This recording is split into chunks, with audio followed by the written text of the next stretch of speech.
All right, we are live on the machine there. Good morning and welcome to a special meeting of the CPC. We want to also welcome this morning our remote viewers and listeners, and my co-chair, Adriana, will do the roll call. I specifically asked her to do that because I am so bad with names. I get all these names mixed up, so we'll put it on her if it goes wrong. No worries. No pressure, no pressure. Right. Commissioner Adams, Excuse. Commissioner Benito. Present. Commissioner Schur, Present. Commissioner Donaldson, Present. Commissioner Early, Commissioner Garrett Ferguson, Excuse. Commissioner Kennedy, Present. Commissioner Reeves, Present. Commissioner Ridgway, with Chair Ridgway, Present. Commissioner Van Leer, Present. Chair Rodriguez, present. Commissioner Wong, Present. Commissioner Zaid. Present. We have a quorum to conduct further business. So we'll turn it over to the interim executive director to introduce our guests and our trainers for this morning. Thank you all for being here. You were here before we got here, and it was hard to get everybody. So we appreciate that commitment. Thank you. Good morning, everybody. Thanks for coming this early on a Saturday to commit to learning, beginning to learn the policies and practices of the Cleveland Division of Police. We are here today for a full day of training from the division, and leading that will be Commander Maguth, who's going to step up here and take over the show and let everybody know what is in store for today. Oh, just one logistical thing. If we could, there's going to be several training blocks. We'll also have some breaks in between. If you could write down your questions and hold them till the end of each training block and try to keep your questions related to that specific training block. I know there's a lot to be processed about the Cleveland Division of Police and how they operate, and this isn't the only day of training that we'll have. So keep your questions to the policy and procedure that we're learning, if you could please, and then hold them till the end of each training block. Good morning, everyone. Thanks for having me back. Thank you. So what we put together in front of you, you each have a schedule. So originally I was going to run through it, but since you have it, I'm not going to waste the time in it.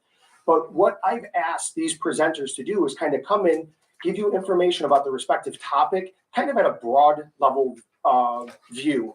If there is anything you need specific or more or anything along that lines, that's conversations we can have and we can provide that to you, right? Because we do have several important topic areas on here. But I thought it was good to at least introduce them. One thing I do want to start with is the learning management system. Everybody has accounts. Is there any issues or any problems with that? If anyone does, please let me know. Me or Lieutenant Smith will take care of you. Okay, at a break or lunch or end of the day, just come up and we'll help you out. Outside of that, you're going to have several presenters. They're all specialists in that field. They're knowledgeable, but you may ask something they don't know. In that case, we'll put that question down and we'll provide you that answer later. I want to make sure you get accurate information. Okay. So starting up, we had some prior questions that were kind of on the table from when we were here before. One of them was about staffing. How is it determined? How does it go? That is a big topic that I want to introduce by itself, where we can bring the staffing plan, we can bring the CAR plan, we can explain this process. So I chose not to include it into this module, but it will be included because I think that's important information for you to know. The other one was about a general police order.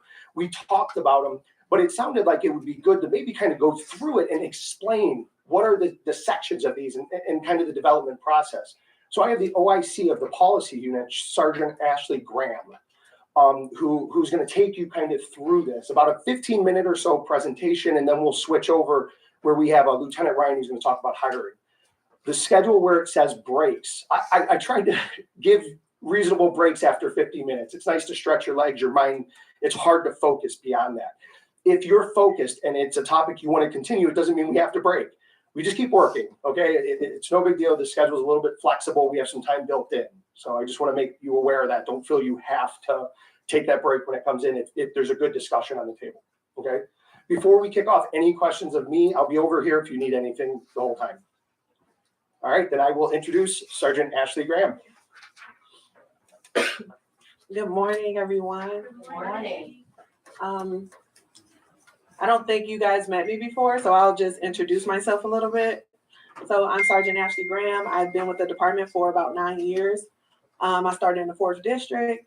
I did patrol there. I then went to community relations for about 3 years, and then I went to the policy unit. I got promoted, and they put me back in the policy unit. So I'm here, and I'm here today to talk about general police orders. I did bring an example general police order just for you guys to kind of follow along if you want to pass it around, so you can kind of understand what I'm talking about in my presentation. All right, so what is a general police order, or GPO? That's what we call it. So when you hear the term GPO, this is what we're talking about. It is a long-term written directive, procedural and content, foundational policies of the division. It outlines the procedures for a specific topic in detail, depending on your role in the division. And what does a GPO consist of? The purpose, a simple statement of what the order is set to accomplish, as you can see on the actual GPO. Policy is a statement that reflects the philosophy of the order as set forth by the division. We have definitions, so if there are specific terms within the policy that need defining, we list those definitions. And then procedures, the detailed description and outline form that explain what actions are to be taken, what responsibilities are involved, and who is affected. So our GPOs have a numbering system. So each GPO has a specific number, and that's how we are able to navigate through the chapters and find GPOs and navigate through their chapters easily. So right now we have Chapter 1, Administrative. Chapter 2 is our legal chapter. Chapter 3, Arrestees. Chapter 4 is Field Operations. Chapter 5 is Field Investigations. Chapter 6, Property. Chapter 7, Communications. And that's all our chapters. How are GPOs created? So GPOs are monitored and maintained by members of the policy unit. Right now, I have one officer under me, so it's 2 of us working on GPOs right now. GPOs can be updated, rescinded, or replaced due to the relevancy of what is in said order. Policy is created based off numerous factors, including but not limited to, if we get new laws, if there's updated procedures within the city or the division or anything within that GPO that has changed, we will have to change it to reflect the GPO. We also take recommendations from different entities, including the community. To create GPOs, we utilize numerous resources, including subject matter experts, which could consist of members of the division or other entities in the city, other law enforcement agencies, the International Association of Chiefs of Police, or IACP, recommendations from members of the division, or community feedback. Those all come into play when we create GPOs. The drafting process of a GPO, it takes a collaborative effort. The process includes research, meetings, formatting, proofreading, emails. We want to ensure the procedure and philosophy is the best practice for our members and how we serve the community. This includes, but it's not limited to, the law department, Department of Justice, the monitoring team, or the Office of Professional Standards.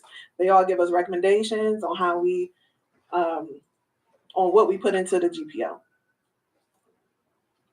And publishing, the final drafts of GPOs are forwarded through our chain of command for review and approval. Once approved through the chief's office, new GPOs are signed and approved to be published. Members of the policy unit, we archive the GPO. We, if it's rescinding an old GPO, we'll rescind it. We'll remove it from If it's online, if it's on our SharePoint website, we'll take it down, resend it, archive it. We disseminate the new GPO to our members. And like I said, it will be archived and saved in our records. Oh, that was fast. But I'm sure you guys have plenty of questions about GPOs.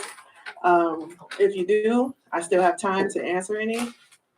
Thank you for coming again. One question I thought about, do you all have any sort of, I guess, document where you track everything that has been changed historically? Like, how do you keep up with that? We have what's called I guess we're in the J drive now. So anything that is relevant to a specific GPO, any research that we've done, any drafts that we've done, and then the changes in those drafts, it's all tracked. We keep it in email. We have it in our in the J drive where we save all our policy information. So everything is kind of tracked that way. Okay, thank you. And one more thing I just thought out. So they're all dated, right? So you can see the most recent, I guess, edit or whatever based on the date. Mhm. Okay, thank you. Yes, ma'am. A couple of quick questions. Do you also track, sort of expanding on Commissioner Donaldson's question, do you also track the origin of recommendations for changes? So could you go back and see whether this change was initiated by someone from the public? Because I saw community as one of the, can you go back and determine where it came from? The recommendation to change? So our officers in the districts, they go to community meetings, they might get feedback, or if something's going on with something in that community where they figure it might affect policy or should be added to a GPO, we will add that in there. We'll take that into consideration and add it to a GPO. But you don't necessarily track. I wouldn't say like we track, community like Ms. officers. Johnson from this community meeting, suggested that we don't keep track of that, but we do take notes, and then we'll all of our research and all of our developments will insert it into the GPO and the drafts. Okay, and the second question, and I know it probably varies, but what's the average period of time, from the point you receive input for a recommendation for a change to the completion of that GPO, even before it goes up the ladder for review and approval? It varies depending on the GPO and the topic. Some of our GPOs can take longer because of who has to review it. So if it's like a use of force, it might go to the DOJ. So it takes a little longer because a lot more people are hands-on with those GPOs. But an internal GPO that might just have a small change, that could take maybe a couple of weeks, depending on what it is. But it could be longer, depending on what's involved in the GPO. Hi. How and maybe what duration do you solicit, feedback from the community or other stakeholders that are not from the public, and like how does that go about? And is there a time period that they're limited in which to present their feedback? I'm sorry if I understand your question correctly. You're asking how long is the community how the community feedback affects the GPO and how long? Yeah, like the process for it, and is there and how do you solicit this feedback to make sure that all the stakeholders Am I are? running out of time? Nope, you're fine. You're fine. No. Good morning. I'm Captain Simon. I've been to one of your meetings. I can't answer that question because it depends on the policy. Some of the community feedback we get comes in recommendations. In other cases, like when we started the consent decree and we had these really huge policies like use of force, search and seizure, we actually went out to the community and had big community meetings to get feedback. It's all really going to depend on the policy, and it's my understanding eventually we're going to have to figure out how the process is going to flow, and I expect we'll be getting some input from all of you as well. There are no specific timetables, just depends on how the policy is and how we're approaching it. And as a follow-up, is the policy there's no limit on how responsive it can be, right? If there are changes that need to be made, is there like a record? Oh, we've changed it already 6 months ago, so we have to put that in back burner. As far as the policies that are related to the consent decree, we actually have a schedule and we review those annually as we're required to by the consent decree. So we have that schedule set up. That's when they get looked at. Other policies, it depends on how busy the policy unit is, as to whether they can get to, and like Sergeant Graham said, it may take a couple of weeks. It may take longer depending on how many hands, subject matter experts, monitoring team, DOJ that have to look at it. Thank you so much. Those were my questions. He had a question? Or, okay. Someone else. Good morning. Thank you for the presentation. I loved it. No problem. So one thing that we read some GPOs as part of our like online module, and one thing that I was struck by when I was reading them was, I mean, I think we all know this, but there's so many procedures, that are in the GPO, and also that, so many different situations that if this situation, this should be done. So, which is a lot for officers to know. And I was curious, generally, when there's questions about like procedures, do officers refer back to the GPO, or is it more like they go to their superiors and say, hey, what do I do about this? And then the superiors are more likely to consult the GPO. And how that generally works. It's actually in one of our policies that every member should know the GPOs. It's impossible to know all GPOs because there are just so many, but we do have places where officers can quick reference a GPO depending on the situation. So if they can't remember off the top of their head, they can refer to a GPO to make sure they're following the correct procedures, make sure they're doing everything properly, because it is impossible to remember everything, but we make it easy and laid out for the officers so they can easily find GPOs, read GPOs, understand it. We kind of word it so that it's easy to follow, and that makes it simpler for them to understand it. That makes sense. And this is my second question is, what is your favorite part about working on police policy, and what do you think, like what's something that's challenging about it? I like working behind the scenes. I like being in the process when new things are happening within the division. I like to be like that advocate for officers because I did work the road. So policy reflects exactly what they are supposed to do and expected to do. So if I'm writing policy, I look at it from, if I'm working the road, is this practical? Is this something that's feasible? Is this something that an officer can do and continue to do it to be in compliance? So we make sure that we advocate for our officers, making sure that it's whatever the members of the community want us to do is feasible and it makes sense for the officer to do.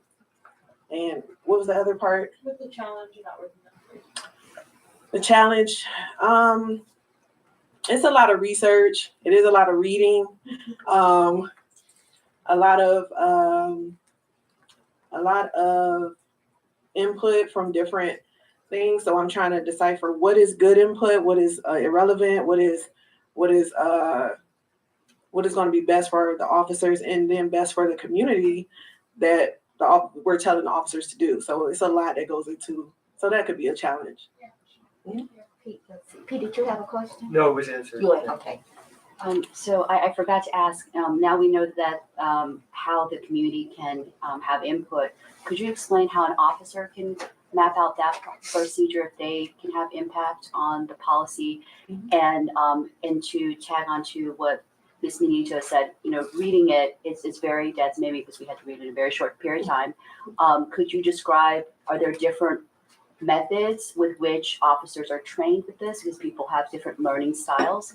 And you said that there are easier ways for them to, reference this thing. Is it in a different form that's a little more simplified? Or is it just a GPO and they have to look it up? Yeah, they will have to look it up. But the first part to your question, the officers can actually contact the policy unit if they feel like something needs changed in a GPO or something that they notice that isn't practical anymore because something has changed. A lot of things are getting modernized or on the computer now. So we're trying to move paperless. So a lot of that affects policy. So we're working on updating our policies to reflect what's happening in the world. Also, a lot of our GPOs come attached with training. So when a new GPO is written, the training section will actually put out an LMS assignment for officers to read the GPO, comprehend it by testing their knowledge of the GPO, and that's how we normally attach new GPOs with the training, so that they're aware, in the division is aware that if you pass this test, you're comprehending what you read in that GPO.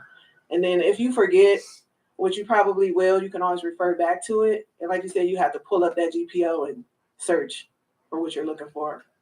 So sorry, to follow up. So there's has there ever been an initiative that it makes it, instead of just passively waiting for an officer to come to you, has there been a initiative throughout the department to solicit that feedback?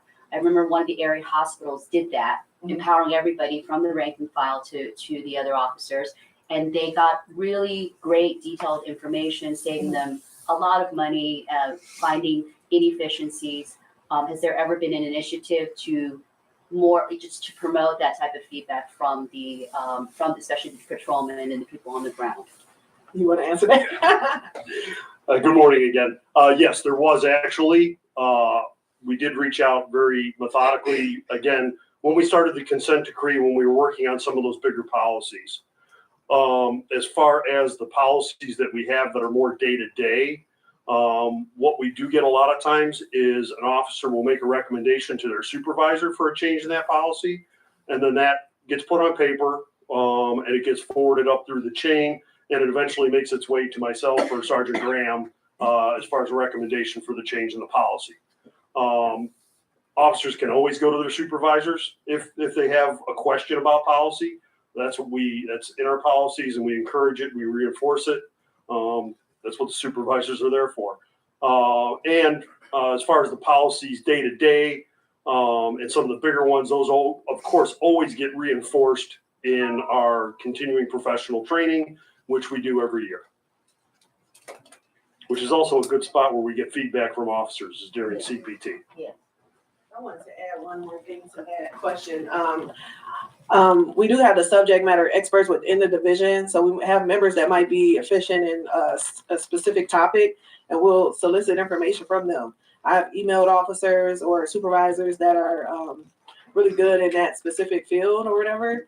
So I'll email them and say, hey, do you have any input? I'm working on this policy. Can you clarify this? Do you have any new information that might be great for the policy? So we do solicit information from our officers that we know are specifically good at in that specific topic, if that makes sense. Okay, so this will be the last question on this topic, and this is really, really pertinent, so we can make sure we get out of here by 4. Sorry. It's just because of something that you mentioned, that there it has to go up the chain. Is there a way that the officer can come directly to you? Yes, they can just send an email to either myself or the policy unit has their own email, and they can email me directly and just ask questions or give suggestions. Thank you so much. Thank you all for your time. Thank you very much.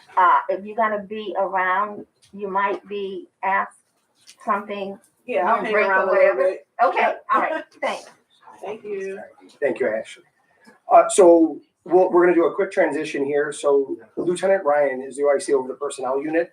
He's going to come in and kind of give you an overview of the hiring process of the division.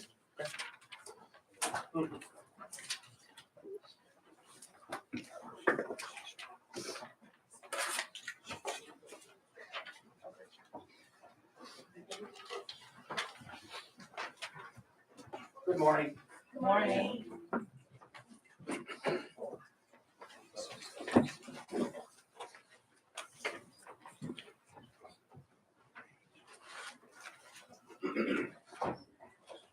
My name is Lieutenant Kenneth Ryan. I am the officer in charge of the personnel section. So I oversee all the hiring, medical unit, timekeeping unit. We handle all the reinstatements. And I'm going to kind of walk you through the process on how to get hired either as a sworn officer or civilian. So one thing that our unit does not handle is recruitment. So recruitment is handled by the recruitment team that works out of public safety. So recruitment does conditioning camps every Saturday at the public safety training complex. Occasionally, our background investigators will attend and answer any questions that may come up from candidates, maybe things in their background, when the academy might start, things of that nature. Our background investigators are there kind of just to help them through that process. So the process starts with the recruitment team, and the individual, if they express interest in becoming a police officer, is given a voucher. That voucher can get taken to any testing center, and the city subscribes to the National Testing Network. So they can go to any testing center, they can enter this voucher number, it provides them a free test, so they can take the test for free. Otherwise, I think it's $25. So we offer the free testing. So you can go anywhere you like, as long as it's a testing center, take the test, and then quarterly, the Civil Service Commission provides the personnel section with a list of candidates that have passed the test. After that is done, Civil Service sets up a physical fitness assessment. And I have a handout I'm going to pass around to you briefly. Thank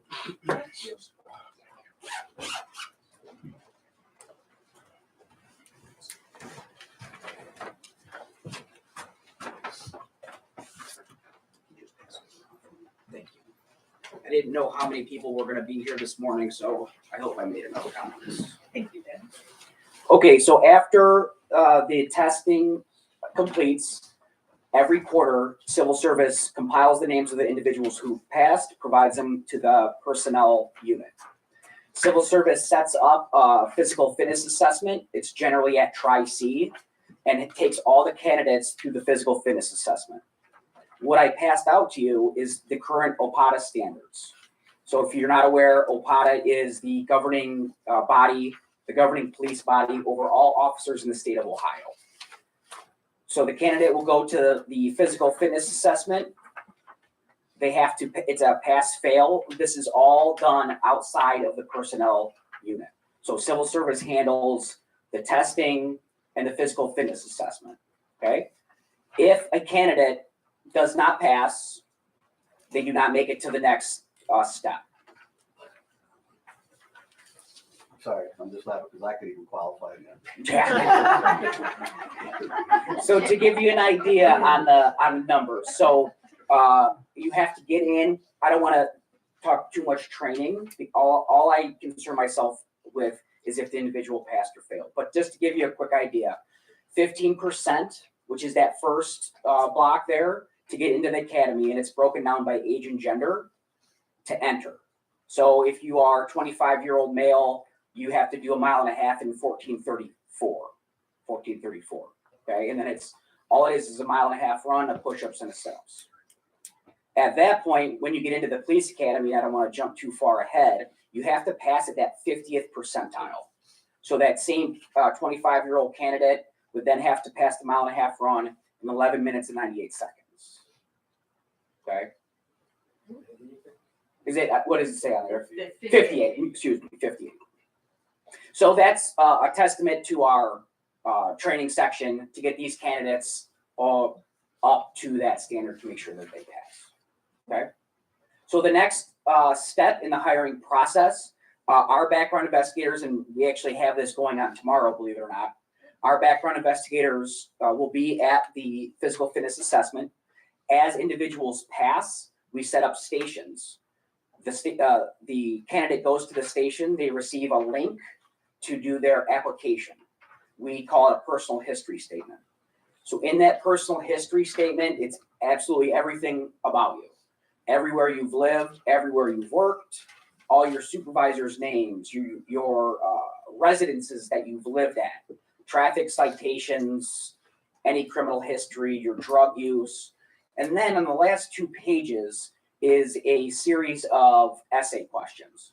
Why do you want to be a police officer? do you have experience in working in diverse communities? And if so, what is that experience? So there's about 6 or 7 of these essay questions that candidates are required to fill out. We also set them up with their interview at the same time. So the candidate has a week. They leave the testing area. They complete their personal history statement. They have to get it notarized several times. They have to get all their transcripts, their diploma. There's a lot of information candidates have to get. They email that to us. Our background investigators review it and then call the candidate in for an interview. During that interview process, that's where our background investigators come up with all their leads. So you'll get asked about everything in that personal history statement. Let's say you received a traffic ticket 3 years ago. They're going to ask you about that. What was going on? Well, I was speeding. Okay, no problem. But it could be something, why were you terminated from Starbucks 5 years ago? Okay, or we're trying to get into who this individual is. If this individual has 5 terminations on their personal history statement, that's information that we want to know going into our selection process, which I'll talk about. So from that, our background investigators start the actual background investigation process.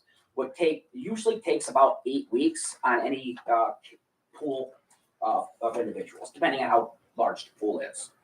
Our background investigators go to every residence that you've lived in since you were 18 years old. They talk to all the neighbors. They go to every job you've ever had. They talk to your supervisors. They go to your school. They contact your school. They make sure they get all of the information.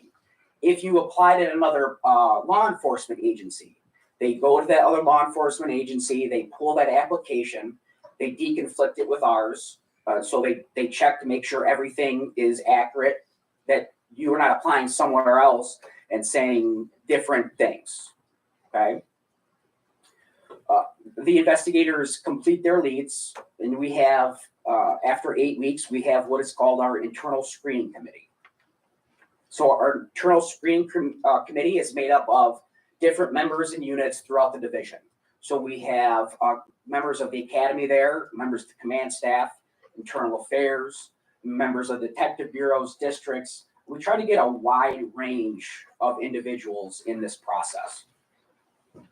In the internal screening committee, we go through everybody's file, their entire background file, and then members of the screening committee can either recommend or do not recommend based on that information.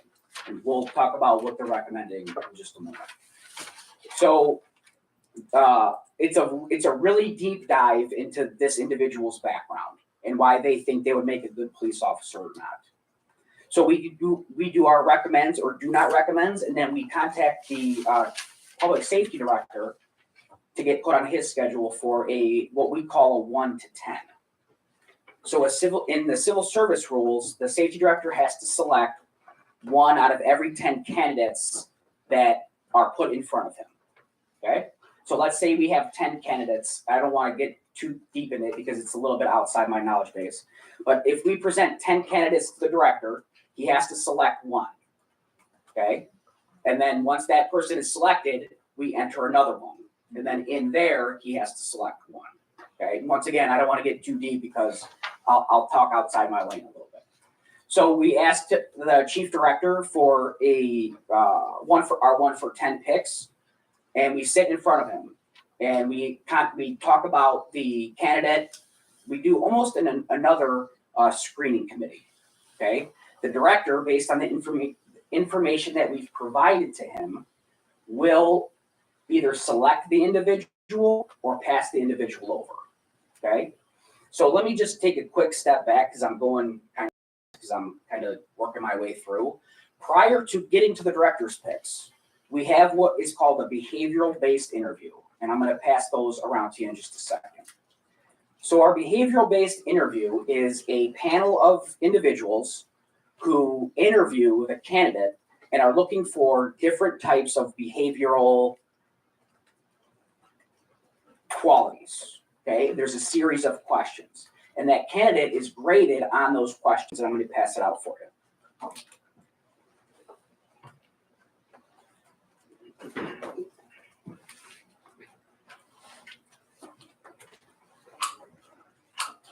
This happens before the 1 to 10? or It after? does. My apologies, I skipped over it, but I want to make sure that it is addressed. But yes, it is done before the 1 for 10s.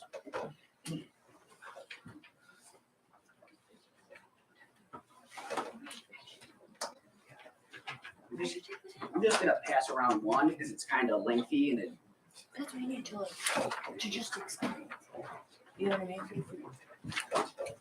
Give them experience. Oh. I don't need more copies. I just I think it's stable. I don't want to shuffle. I appreciate it. Thank you.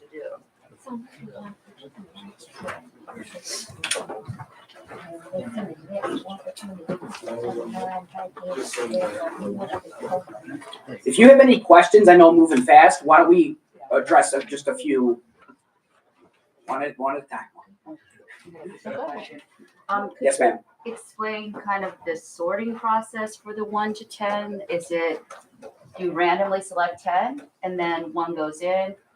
What if there's more than, 1 in that group? Mm-hmm. Can he select that? And if you can walk us through that. Sure. So the rank order is from the Civil Service Commission. So after you take your test, you're put into a rank order. So it's 1 through however many individuals. So I'll give you an example. So on our civil service, our active civil service list right now, we have 100. So everybody has a rank order 1 from 100. Okay. Now, as we continue through the process, a lot of people don't make it all the way through, right? So when we present them to the director, we do so in rank order. So it's going to be the highest ranked person to the lowest ranked person. So your question about can he select more than 1 in that 10? Yes, he can. And this is kind of how it works. Let's say we present 50 candidates to the director. In that 1 for 10, the director has to pick 1 candidate. So he picks that candidate gets removed. Another candidate gets pulled in. That's what I want. Okay? Now, those 9, look, this is why I said I didn't want to talk too far out of my lane. Those 9 candidates have been skipped over 1 time. Okay? You can get skipped over 6 times. Okay. On the 7th time, that is an official passover. That means you're out. You're out of the process. Okay? Did that answer your question? Yeah. Okay. And I think it answered mine as well, because I guess, just to make it a little bit more simplistic. Mm-hmm. So if you select 1 out of 10, Mm-hmm. you put those other 9 back before the commission with the new one replacing that, okay, Yep, thank you. exactly. And then the exactly. other question I had was, since you say you visit every location someone may have lived, Mhm. excluding military, like I lived in Alaska 16 years. Sure. Would you go to Alaska to check? I would. Or do you, or would you partner with the police there So- to do that for you? Our background investigators are resourceful. So no, we wouldn't go to Alaska. Generally, as far as we will go is probably Columbus. Oh, We had somebody go to Monroeville a couple weeks ago. I believe that's what, an hour, 2 hours, something like that. So that's generally as far as we'll drive. But you're right. We contact law enforcement agencies. We still contact the individuals by phone. So we want to know your neighbors' telephone numbers. We compile as much information as we can. Now we will get a hard stop sometimes. I'll give you just a quick example. Amazon. Individuals working for Amazon, when we attempt to get their personnel file, they will not give it to us. They flat out refuse. It's their company policy that they will not give us their personnel file. So we have to be a little bit resourceful. So we ask the candidate, what is your supervisor's name and their direct telephone number? Now, that sometimes they answer, sometimes they don't. But our background investigators are finders of fact. Okay, so if we can't get anything on that Amazon individual, we have to present those findings to the director. Okay, now that might just be a small instance because remember, you might have 5 jobs, so that might not matter because your other jobs are very stable. You were a rock star at each one, so not having that specific information.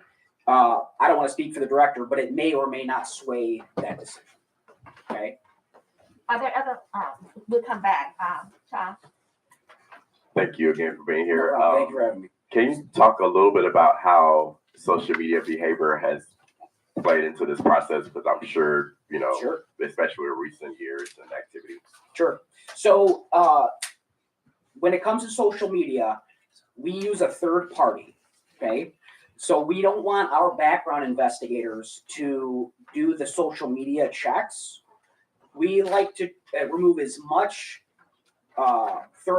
we try to implement third-party information as much as we can, except that background investigator's file. It really limits some types of bias, or, you know, that background investigator's interviewing you, he may or she may really start liking you, or maybe they so there's a lot of, we try to use third parties when we can. So with that being said, yes, we use a third party. It's called Open Online. It's managed through the city of Cleveland. It's their contract.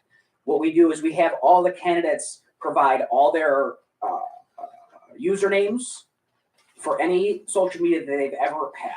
So Facebook, Twitter, TikTok, all those things. We provide those to Open Online, and they give us back all the not only if something is flagged by them. Okay, so what they'll do is they'll flag for sexuality, racial bias. There's a few that they flag for derogatory statements. So if you have some type of derogatory statement on your Twitter, Open Online is going to flag that, and they're going to send that to us. And then once again, that is included in the background file and presented to the director. Mm-hmm. Go ahead. Okay, I'm trying to like wrap my mind around the one to 10. Yeah, Maybe me too. just a little, Me too. maybe it's a little early for it. So if there's 10 presented and then one gets picked, and then if someone gets passed over 6 times, Mm-hmm. so does that mean that there's generally always going to be people who are not selected? Not always, because if we exhaust the list, those people can come back around on the other side. Okay. What Now does that mean? So now a couple things. So they may be passed over because the director is just not going to select that individual, right? Right. Maybe they have something in their background. The director's like, I'm going to continue the passover. It'll be an official passover, right? But let's say our list is so big, we still have quality candidates that weren't selected because some of our other candidates maybe had better qualities. Right. That individual, if they're passed over on that 6th time, Real quick, I just want to clarify, 7. on the Yes, 7th time. On the 7th Passover, then they're removed from the list.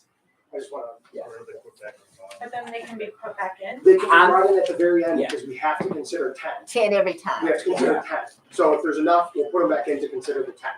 So similar to the GPO conversation we had, this could be its own day. But this is what I want you to understand about the civil service process. It is completely separate from the personnel process and the division. It's set up that way. So they handle all the 1 for 10s, the testing to get in, and that initial PAT, and they more or less just give us those results. So it's separated. Okay? Did you have a question, sir? Yeah, what are the origins of this 1 in 10 process? Because it doesn't seem intuitive. I'm just like, Yeah, so that would actually be a question for civil service. That's built in, correct me if I'm wrong, please. I believe it's actually built into the city charter in the civil service rules, okay? I have been in my current position for about 8 months after I got promoted, and I read the rules every day, and I figure it out myself. What I will say is, not that long ago, I think maybe it's been 5 years, it was actually 1 for 3. So it used to be 1 for 3, and they expanded that to 1 for 10, okay? Let me just make sure. Are there any other questions before we go around a second time? Okay. So, is there a certain time period that the applications, is it 2 years that they're, So right now, it's 1 year. 1 year? So let's say candidate A takes the test, they fail the PT, okay? All that candidate would have to do is reapply. It's more of an administrative issue of putting them in the quarters. So all they would have to do is reapply on their City of Cleveland Jobs website, which is relatively easy because they have to create an account. And then they would be into our next process. They wouldn't have to take the test again. That test would be good for 1 year. Okay? She got a question back here. Oh, okay. We'll get her and then I'll come back. If you okay? Is that okay? All right. Go ahead. I have a question. So what if in the investigation or research process, investigators overlooked something, the candidate forgot something, left something out, but they go through the whole process, but it's found out later that maybe a job or an incident or something wasn't considered in his selection? What would happen at that point? So that's a nuanced question. So maybe the candidate worked at McDonald's for 5 days right after high school and they just didn't remember. That's you're gonna have that, right? But if it's large, if the candidate was trying to be deceptive, that's a disqualifying offense, and they can be removed for the process for that. Okay. And also, who is the professional that's conducting this Cleveland Safety Behavior Interview Evaluation form? Is it like a psychologist or someone from the department, or? So the Office of Public Safety brought the behavioral-based interviews in about 2 years ago. The development of that, I'm not aware of. Okay, what I can tell you is there's a panel of 3 interviewers, policemen, firemen, EMS, public safety officials, people from the recruitment team that have been trained on how to grade those individuals on that paper. So the individuals will go through an interview process with them.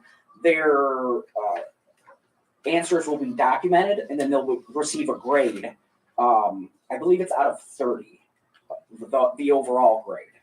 And when we get to the director's picks, the director will ask us, what was the behavioral-based interview score? What did this candidate score in, let's say, service-minded or empathy? And we will be able to give him those results.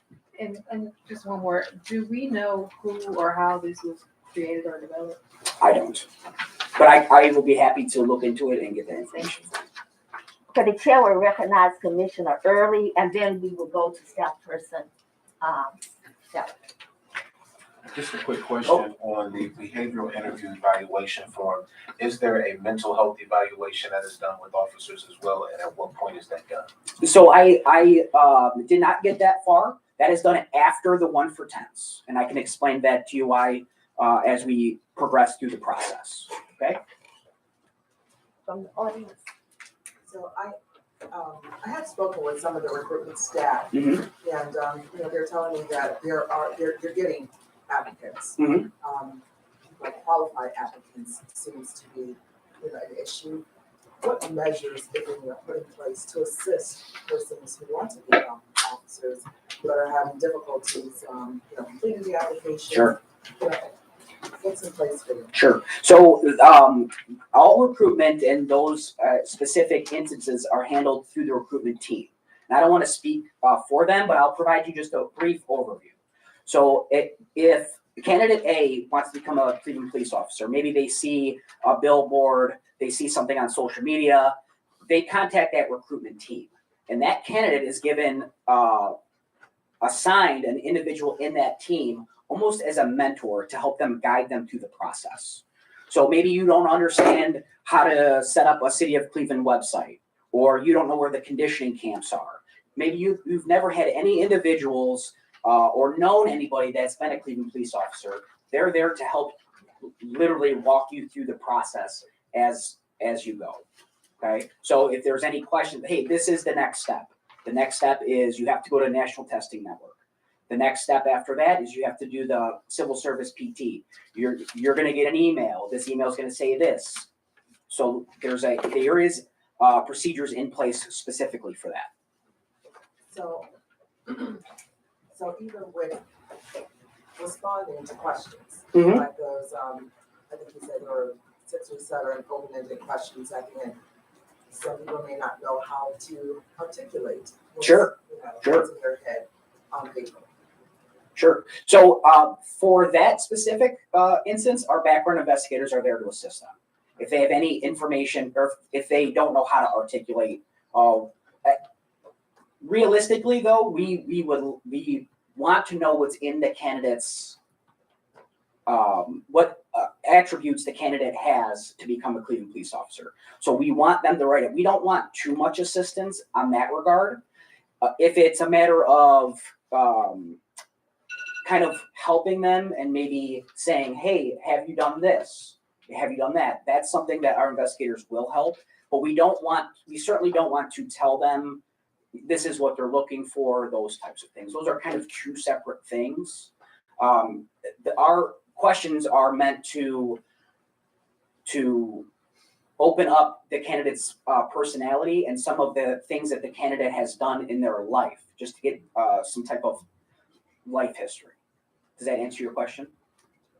Okay. Okay, we have one other question, and if there are no other questions from, Can I just say Yes, one more please. thing, ma'am? Yes. So I don't know if you received the outline with the attached documents, but if you did, our personal history statement is in there. If you go on the last 2 pages of the personal history statement are those essay questions. So I think maybe if you saw what they were, maybe I hope they will clear it up. If not, I'm always available now. okay, thank you for that additional information. I just want to make sure that those commissioners who want to ask a question has that opportunity. And I know that we have one additional before we end it and give you an opportunity to complete your presentation. So, Quick question on, you guys do financial responsibility? Yes. You did mention that, I mean, sometimes you might get some bankruptcies because Sure. you explained by perhaps a medical bill, Sure. and then a lot of guys getting divorced. Sure. I never gave it much thought, but, that shows that you take care of your bills, you're responsible. Sure. Just to put it out there to do nothing with that. Yeah, so in I appreciate the question. I'll give you a little bit of insight into our background specifics, what we call a summation, okay? So we're looking for credit information and to kind of piggyback off that point, we ask the candidate if they have any outstanding bills, if they're in collections. Let's say they have any large loans, is it in good standing? Are they paying it back? And we even go so far as how they're paying it back. So let's say I'm paying $5,000 in bills, but you haven't had any employment, at least anything documented. That's something our investigators can look for and say, well, how are you doing this if you don't have any employment? Most of the time, it's because they forgot. It's because, oh, I forgot, or maybe they're getting some type of veterans assistance that they forgot to document. A lot of times that's what it is. So what we don't look for is a credit score, but what we do look for is any types of civil actions. So we will do some investigative work to see if there's any types of civil actions against the individual, how long ago they were, what they were, and obviously we ask them as well. evictions? We ask about evictions, yes. Because evictions can go to monies still owed. Go ahead. Can I answer your question, sir? Oh, I don't. Okay, thank you. Hi, I apologize, I'm gonna ask some math questions. Sure. So it seems like the civil service test would privilege people that do well on that test because they have chances to not only go through 6-7 times and also come back in the process. Could I ask just a ballpark, what is the average score on this test that you've known in the last year, if anybody else can answer? I Out of can't 100? answer the average score, Mhm. but you have to pass with a 70%. 70%. Yes. Okay. That's a passing score. And what percentage of the people that take this test are able to pass? That question, ma'am, I do not have for you.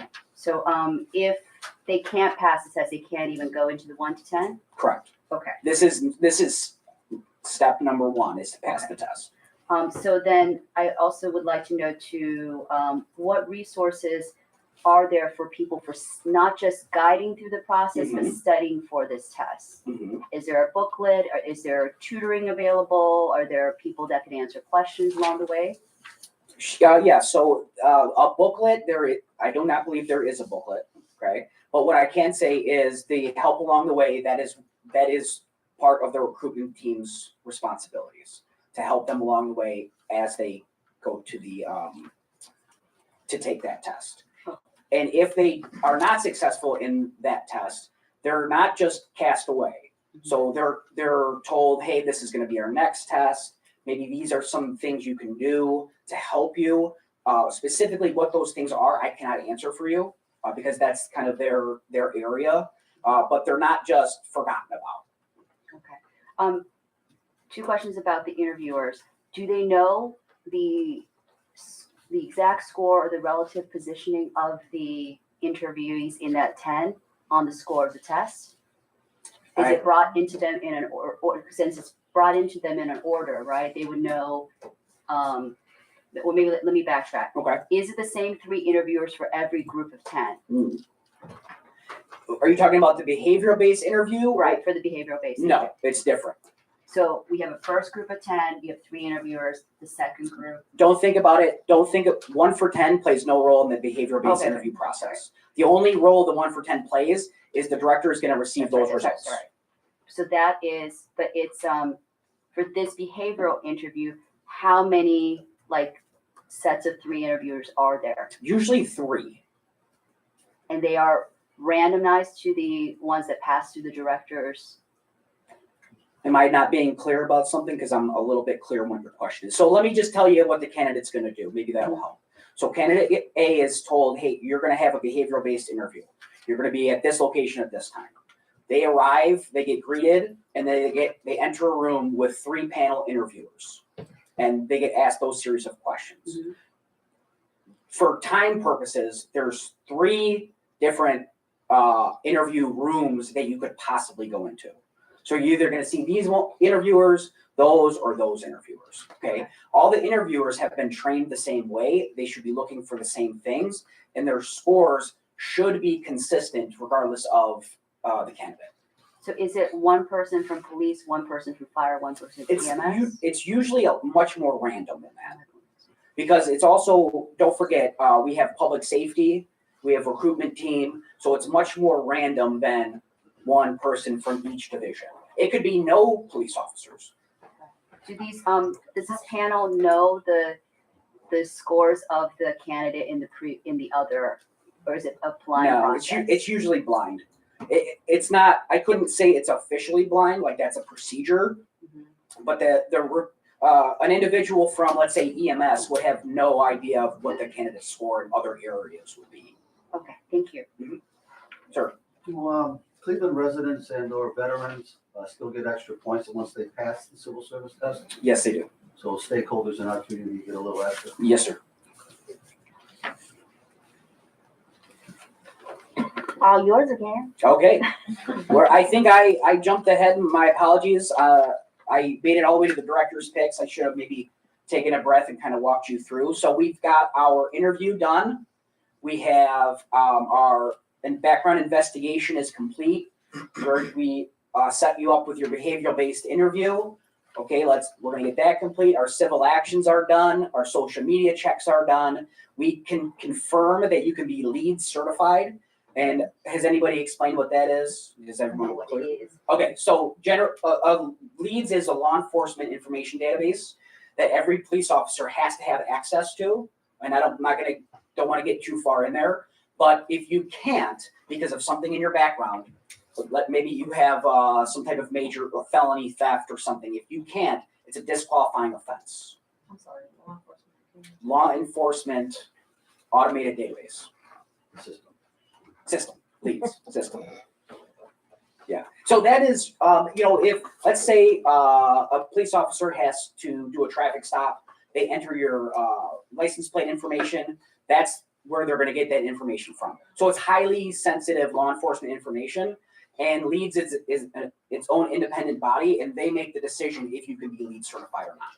So that's another step in the process. We have to make sure these individuals can be LEEDS certified. Okay. Okay, so we have the leads done. We get our screening committee. We have a list of recommendations for the director. We go to the director's picks. We set around a round table, not dissimilar from this. I read all the candidates' backgrounds, so the investigative packet, I'll read through. Other individuals at the table, the safety director, the assistant safety director, the chief, the commander, deputy chiefs, they'll ask questions that I can look up in the background investigation file and provide them with the answers. So at that point, the safety director makes a decision on whether to choose this individual or pass the individual over. And remember I said this individual can have 6 passovers. On the 7th one, if they're not picked, that they're removed from the process. Okay, any questions before I move on? Do you have a question, sir?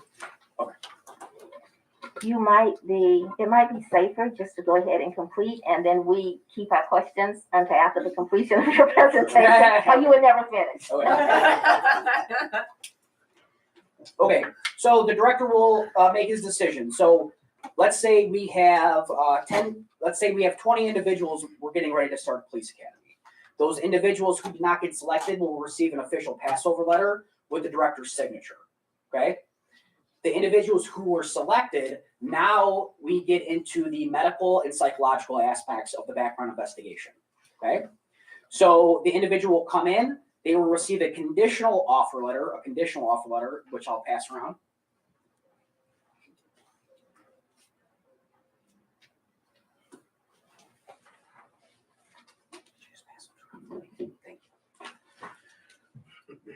So my printer this morning just was on its own program, so it was stapled in the right corner. I'm not exactly sure why, but that's what we went with. So the candidate will receive this conditional offer letter.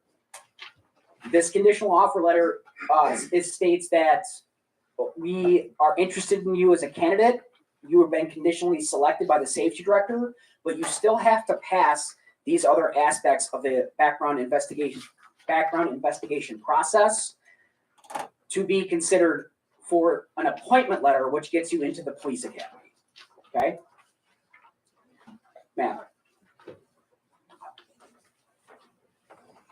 I'm confused. I'm so sorry. It's okay. I know it's important, but let him finish. Let's save our Okay. questions, and that way, Okay. because he might keep going and answer some of the questions we were asking. Yes. Okay. Is that okay? Are you okay with that? Yeah. All right, thank you. So the candidate will come into the office. They'll receive this conditional offer letter. So what the conditional offer letter says is, we are going to conditionally offer you employment based on this information that we have and information that we may be receiving. So still to continue is our medical and psychological assessments and our official OPOTA PAT. I'll discuss that. So the candidate comes in and we set them up for a medical assessment at Concentra, which includes a drug test. Also, they get a psychological assessment, which is done through psychological dimensions. So that is, they will receive a link from civil service. They will go on and they will answer a series of questions, and then they will have an in-person meeting with their staff psychiatrist. Though that information, once that medical information is complete and the candidate is suitable, they will send the personnel unit that information. So candidate A has passed their medical, they've passed their psychological background, and they are suitable for employment. At that point, once we get all of them back, we contact the candidate and issue that candidate an appointment letter, which means they are about to start the police academy. And generally, we have a date on our appointment letter that the candidate will start. So we just issued appointment letters about 2 weeks ago for our police academy that started on Monday. Okay. Now, OPOTA, remember our governing body, requires recruits to pass the OPOTA standards at 15% prior to that police academy. So even after that civil service test, once they're cleared medically, they do that PT assessment again. Once they pass that, they're in the academy. And they can start day one. Okay. I have a little bit of time. I can go over non-sworn if you like, or we can open it up for questions. I would vote questions. Okay, I know, Commissioner Benito, thank you. Thank you. Okay, so the conditional offer, I thought that the conditional offer happens after the 1 of 10. Yes, ma'am. But I thought that the things like the behavioral based interview and the lead certification and the background information, I thought that was already done. It is. So it's just kind of saying. It's in there. We have changed the process a few times. So we make sure we keep those in there. What we don't want to do is disclude something and then something comes back. Right. Let's say the behavioral-based interview, let's say somehow something got crisscrossed something. Right. We just want to make sure all of our I's are dotted and our T's are That makes crossed. sense. So just, yeah, kind of. be Sometimes, not sometimes, but what has happened is, let's say we do your employment history, everything's checking out good, and then we learn of a job you didn't tell us about, right? So then it's like, okay, now we bring the candidate back in, we discuss it.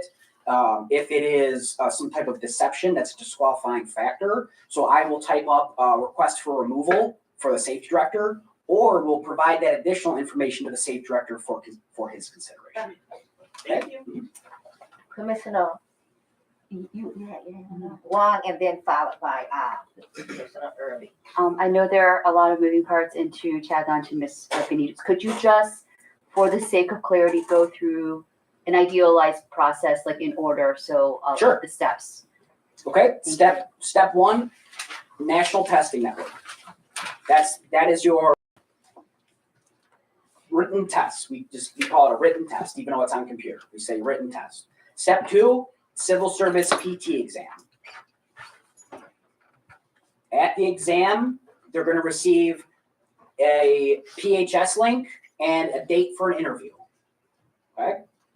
When they come into the interview, the background investigator will interview them.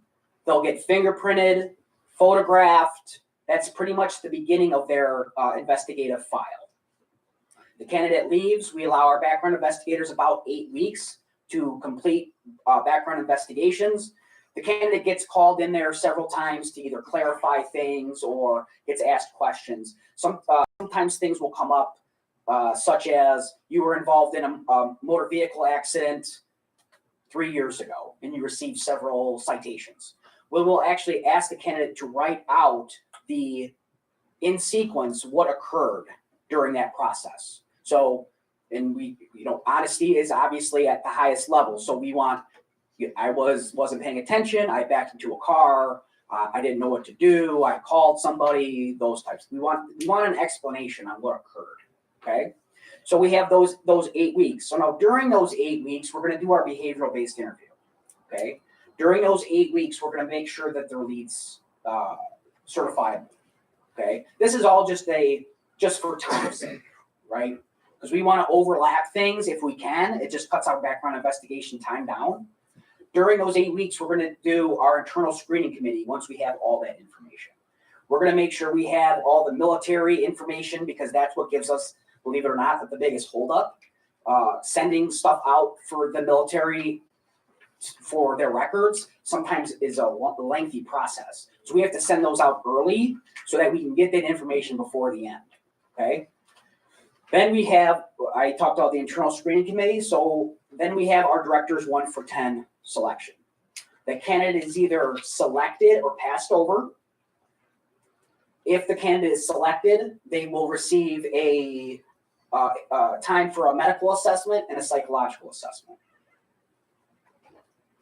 If both come back suitable, then they will receive an appointment letter to begin the police academy. Ma'am.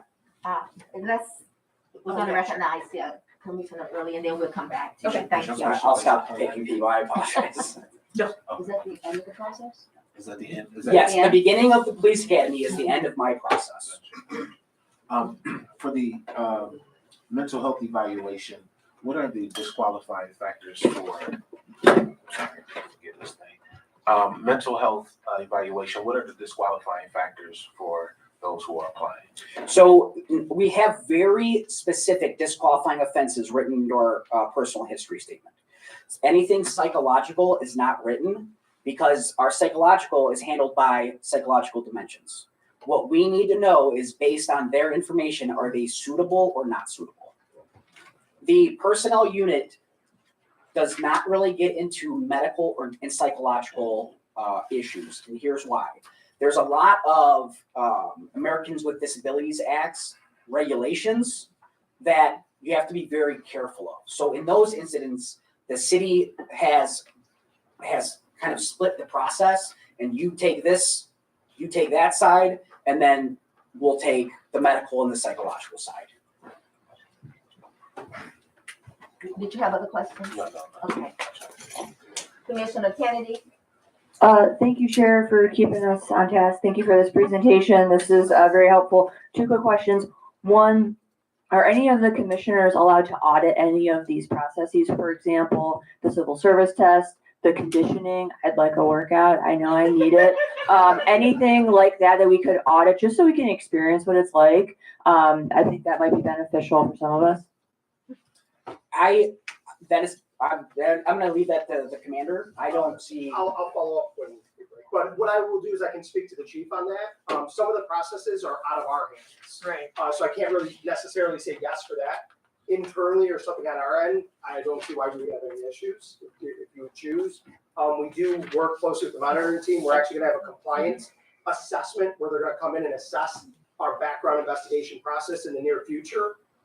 Thinking of it now, we probably should have brought maybe a background investigative packet so you could see it, there's some information we would have to pull out of it, but we could just tell you what that was, right? But I can definitely follow up with you on that. We are hiring. Exactly. That's exactly what Commissioner Schur is saying. Well, you can apply. I forgot my second question, so I'll pass it to Commissioner Benito, the chair. Oh. Commissioner Reed had his hand up first, and then we'll come back to, I want to make sure that those of you who have not had an opportunity to ask a question, get your questions in before we go around a second time. Thank you, I appreciate that. I'm looking at the physical fitness benchmarks, and it says 60 plus. Is there an age limit? So there is an age limit, and you cannot be 40 at the beginning of the academy. Okay. If you hit 40 at the beginning of your process in the police academy, and that is actually Ohio Revised Code. That's not a city rule. I don't even believe it's an OPOTA rule. It's actually an Ohio Revised Code. Has to do with the pension. So why is this on here? There's probably a reason for it, and that reason probably is because some cities may state home rule and say we're going to do our own thing on that. I can't really answer that. I know that these numbers are based on the Cooper Standards of Fitness, so it's another independent body who makes the standards for police applicants. I just wanted to add some context for Commissioner Early on the ADA piece. So basically, they can't say if the person has this condition, for example, depression. They couldn't say anybody with this psychological condition couldn't become a police officer because that would then be discriminating them on the basis of having a disability. However, when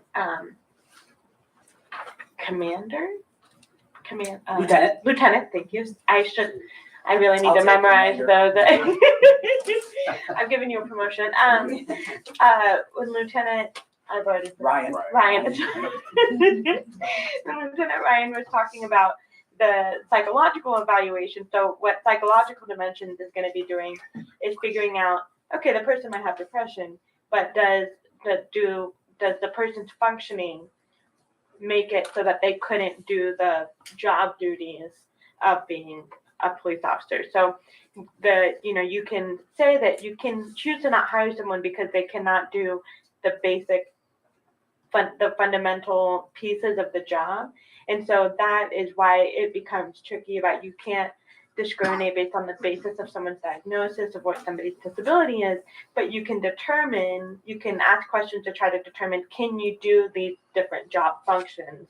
And because it can be tricky to, if they know about your diagnosis, right, or they're collecting that information, then putting that out to a different person then protects them from, then you couldn't go to them and say, well, you denied me because of this disability. So just for the benefit of our audience, whether it's at home or in the room, this is why the commission has specific people that were selected based on their background and expertise.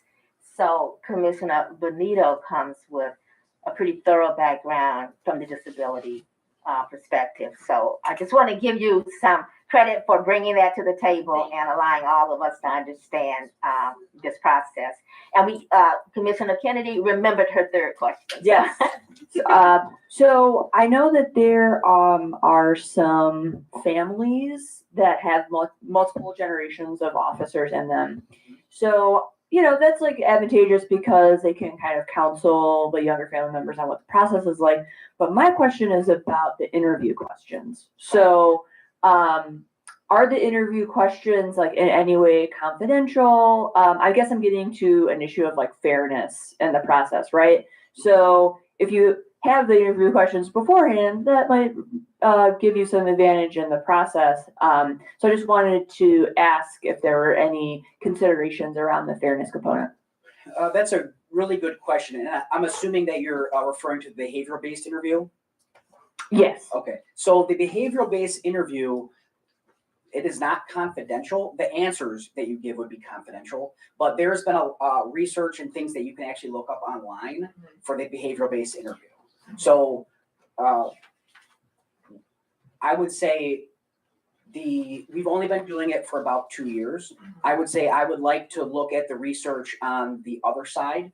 That's kind of what I'm looking forward to. Like, and I'll give you an example. Candidate A got a 25 on the behavior-based interview. I would like to see what that means as they progress through their career, as opposed to maybe somebody got a 18. I'd like to see that back end research. But as far as confidentiality goes, I completely understand your point and I agree with you. But as far as I'm aware, you can actually Google behavior-based interview and look up to see kind of what the dimensions and everything are. So yeah, because my thought is like, if some people could access the questions, then everyone should be able to access the questions, or no one should access the questions, or the questions should be changed in such a way that they would be, you know what I'm saying, like different every time. It only started 2 years ago. Right. So yeah, so I of course absolutely take your point in wanting to see, is this really effective at being predictive? Yeah. Okay, so according to the schedule, we're a little bit over, but I want to make sure that Lieutenant Lyon can complete his presentation before we break, and that everybody who has a question of him has that opportunity to do that. So are there other questions before we break? Yes. Hi, so thank you for mentioning that this behavioral interview was from 2 years ago. So we're tasked with not just dealing with the officers that are coming into the force, but the existing officers to understand them. Could you briefly explain what the process was before this point and how they were evaluated? So I know it's a long time, but you know. Right. So the process before wasn't dissimilar from what I stated, except they did not have this behavioral-based interview. They relied on the psychological exam and the suitable and not suitable, and information they received from the background investigator. This was brought in, to my best understanding, because I wasn't involved in it, as another tool to better understand the candidate. So the psychological exam, who does it, and can we have access to what it looks like? Who does it is Psychological Dimensions. If you can have access, I can't answer that because I don't have access. Psychological Dimensions is a third-party company that works with Concentra, which is our city medical provider. I apologize, I just don't have it. So I'm assuming that there are no more questions. Okay, so we want to thank you. You know, your information is so dense. Yes. And there's so many steps to this. Maybe you need to come on staff for a little while over here. So we can have our own in-house expert as we learn this process ourselves. So we really appreciate your willingness to give us the opportunity to ask those questions. I guess I'm too old to become a member of the police force. So I think that given the scope of the process for getting cadets, for those viewers at home, hopefully if you have people out there who you think are qualified, he's giving you the process. So make sure that we follow up and give that community input if you know someone. And to you, if there is a way that we can receive, even if it's the redacted copy of some of that information that we have been talking about, we would appreciate that, because it would just help us a little bit more in our understanding and our training. Thank you. Appreciate you. So I just want to say one real quick thing, just to, I don't want someone to think I forgot. I did not talk at all about civilian hiring. Okay, so I'm not going to. I had planned it, but I ran over. We have about 50 civilians, and that process is completely different. Okay? All right. Thank you. Thank you. 10-minute break So we have a 10-minute break now. It's 9:30, so we need to be back at the table by 9:40. I'm the time police, so, police, yes. So let's make sure we get right. That one got me. Yeah, that one got me. And just so everyone knows that, the recording is still, we do not shut the recording down for the break period. It's covered here. So, yeah, so just for sidebar conversations, carry them that way if they're, Is there any way you can make one copy of that for me? Yes. Thank you. Thank you so much. No problem. Yeah, there's always, there's a lot. Yeah. Should be on the screen there.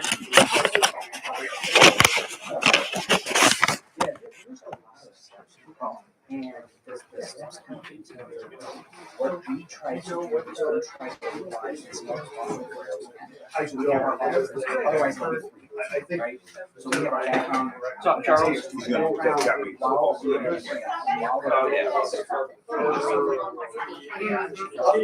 Yeah, otherwise it'll be, a 9-month process. By then, people have gotten around.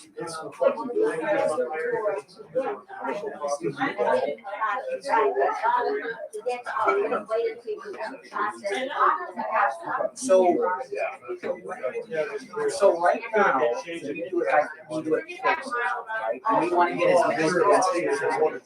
So as soon as the quarter ends, so March 31st, so February 1st, I will receive a list of names with and then our team will sit down and we'll say, all right, what are we looking at and what are we seeing online? And then we reach out to Lieutenant Smith, who's in charge of the training, because they do other things, they do in-service things, and try to match up with July. Like right now, we're like hoping to start that class outside July 1st.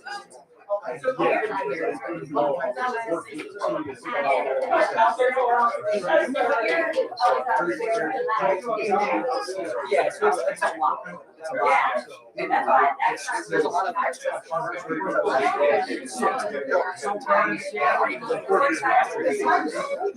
so consensual around medicals and place that. If they were able to do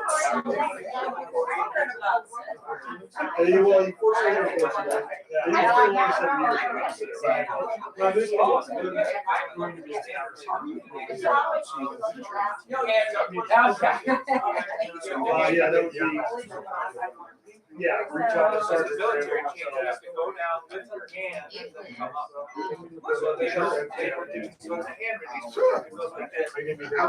I'm gonna be here all day, yeah. You have to stay straight, right? You have to go down all the way, lift your arms. Yeah. So the it appears easy, and it'll feel easier for a minute, and then it gets really harder to get it. So it's harder to cheat it. Because you have to use the full force to come up, and you can't. So, the only rest position allowed is forward leaning rest. So you can do this, or you can do this. That's the only break you can take to take stress off. And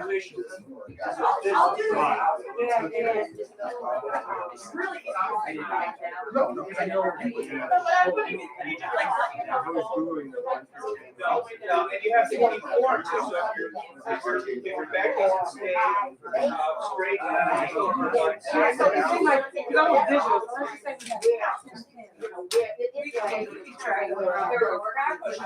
Oh, no, I get that, but like, why it's that? Yeah, like, I don't have like Excel Why it's- spreadsheet. all that kind of stuff. You said it's service thing, and actually the one for three, change rates and flexibility.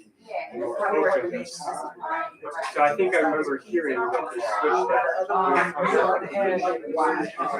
Right, so I think that was.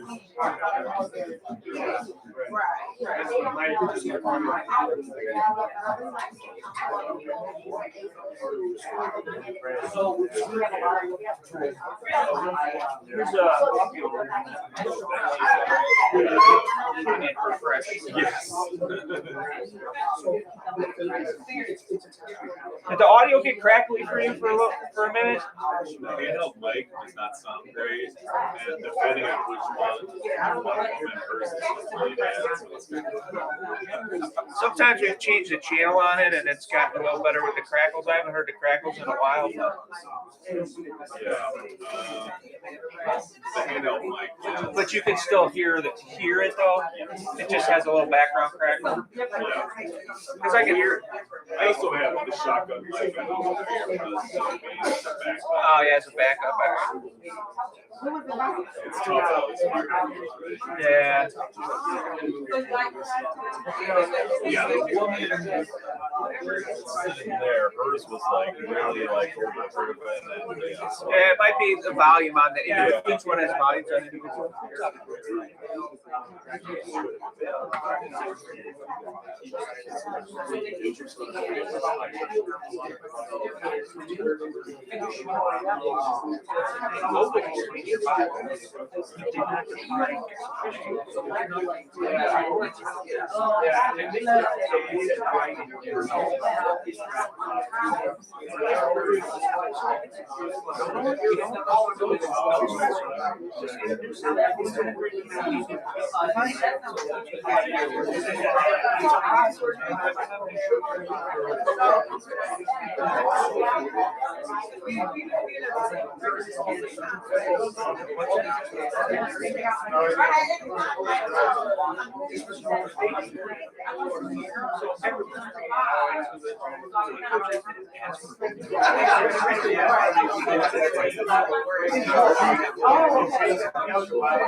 So, I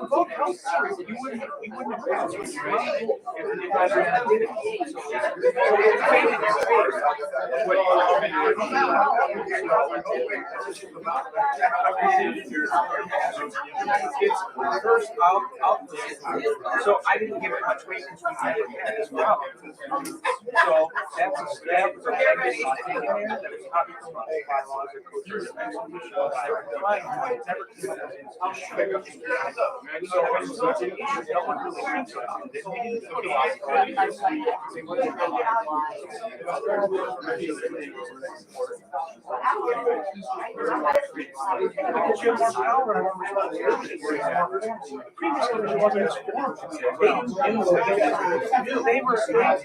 what's up?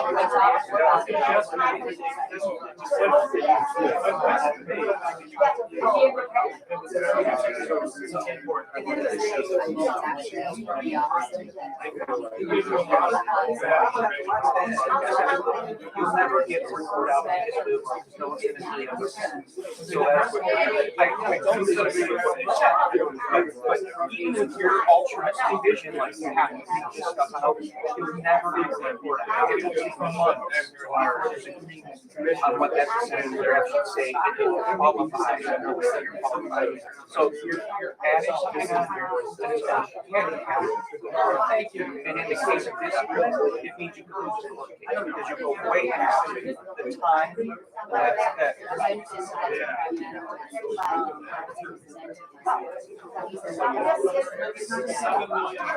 Just like, and also you're not. It's hard.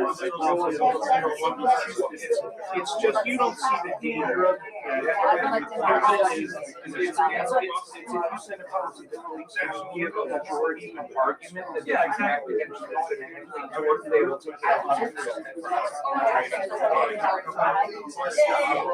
You know, but it's different, right? Everything is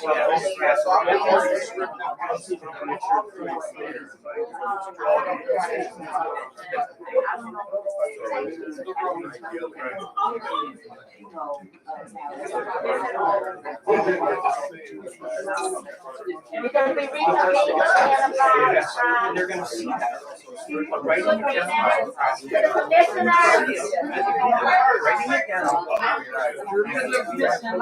Where's my gavel? Every time you do it, you're gonna say, here's the dissent, and take that dissent, and they're gonna crack their lifetime debate against you. So, you see what I'm saying? Why would you give them? You want to take the afternoon session?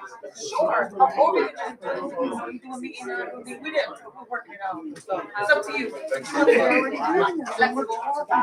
Yeah, after lunch, what I do, what you can do.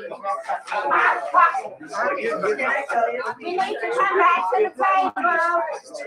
Back to the table. You see what I'm saying?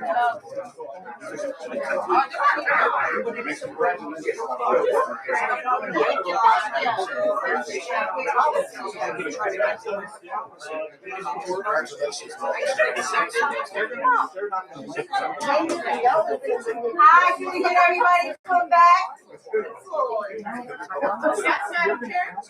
I'm right now. Backing her up. Working together as a unit, we're trying to get this together. And so we're gonna ask them why that sucks. Thank you so much. Trying to even silence myself sometimes. Right, yeah. Taking the yeah, no, but I'll sit. No, we're not sitting here. So we're calling the meeting back to session, and it's all yours. Good morning, everybody. Good morning. If you don't remember me, my name is Lieutenant Sean Smith. I'm in charge of training. This is my third time here, so I'm trying to remember everybody's names. You didn't forget me? Great, great, great. Don't, because we'll be seeing each other a lot. So I'm going to give you a presentation over training. And like Commissioner said, just hold the questions to the end. Let me get through. Maybe I answer the questions, and then we can get into the question and answer session. Okay?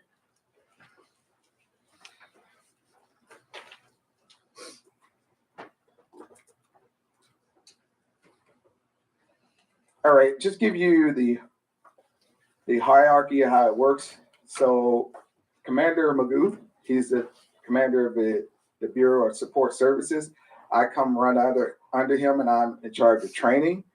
And in the training, under the training, we have 5 sections, 5 units rather. So the ordnance unit comes under, that's the firearms range. And then we have the gymnasium unit, and we're going to get more into the weeds of what each one of these units do. And then we have the academy unit, and we have our field training coordinator. So all the officers, once they're done with the police academy, they go out to the street for their 6 months in the street, and our field training coordinator is coordinating that. And then we have administration sergeant. So all these units and sections are ran by sergeants. The section is ran by the lieutenant, which is myself. And so we have a mission of, we have the training section has a mission also. So the mission of the Cleveland Division of Police Training Section is to provide the citizens of Cleveland with well-trained, competent, and professional police officers.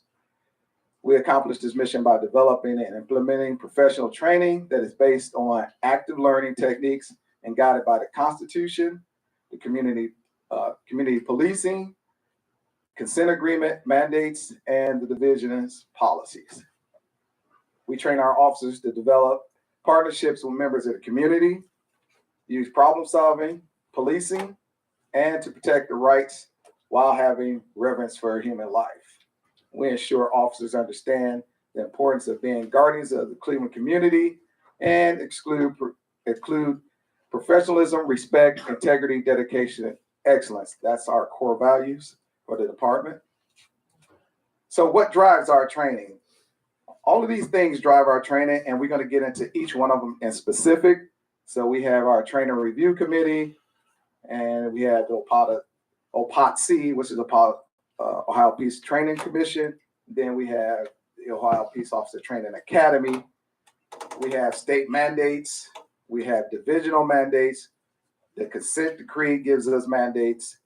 And then we look at legal updates, best practice in law enforcement, and current events. So the training review committee is actually part of our settle agreement, consent agreement.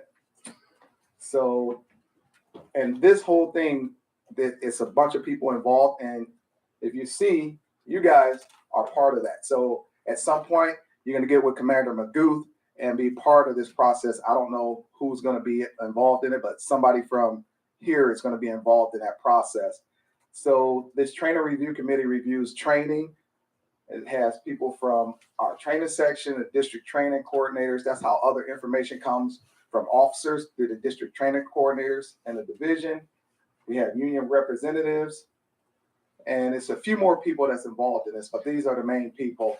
And Commander Magooth is working on revamping this training review committee, especially because you guys are coming on now. And so he's revamping everything, and he'll be reaching out to you. So our training, we do this needs assessment, and we're going to get into it a little bit more, but you're going to be a part of that needs assessment at creating this training and other parts and aspects of training. So the needs assessment, we look at historical data and trends that's going on with the police department. Say we having a lot of use of force with domestic violence. So we'll look at that and find out where that's coming from, and we'll build that into the training to get officers not to use force during that problem, domestic violence. So that's part of the things we'll look at. We'll get feedback from the community, and you're going to be part of that feedback. Course evaluations, all of our trainees, whether it's police recruits or whether it's regular police officers, fill out surveys about all the training, even the training instructors. So we get feedback from that. Then the training review committee input and feedback. We look at best practices across the country, what might be happening across the country. One thing we're doing, and we instituted maybe 2 years ago, because you see when officers was like, show me your hands, somebody might pull out something and they might think it's a weapon. So we going back to that old days. I don't know how old you all are, but Adam 12 and all that, they used to be like, freeze, don't move. So we going back to that. Stop, police, don't move. That way somebody won't, when we say show your hands, they'll pull something out. But if we say freeze, don't move, we want them to stop, right? We want them to stop, and then we're able to slow the situation down and tell them exactly what we want them to do. So that's a new trend, best practices that we read about, and we instituted a training about 2 years ago, and we reinforcing that in our training. Legal updates, anytime something changes with the courts or things like that, we have to do an update on our training to make sure that officers complying with laws and things like that. Prosecutor, our prosecutor gives us a quarterly feedback on what our officers are doing. We currently we're having problems with DUIs. So we're going to actually do, OVI. We're going to actually do OVI training now, so that, because she's having a problem prosecuting because of some things that we're doing. So we're going to retrain the division on OVIs this year. And we get requirements from the state. So in that assessment too, we do a 3-year plan. So maybe we can't get all the training from our assessment in that 1 year. So we have to do a 3-year plan, and we can go through all the training with these assessments and figure out, okay, this is the most important training. We can hit that other training that we need next year and keep going with our 3-year plan. That way we stay ahead of the curve of what we need to train. So we do our needs assessment, training plan, and then we develop the curriculum for that. And once we develop the curriculum, it goes to the training review committee to review the curriculum, to give input on and give us feedback.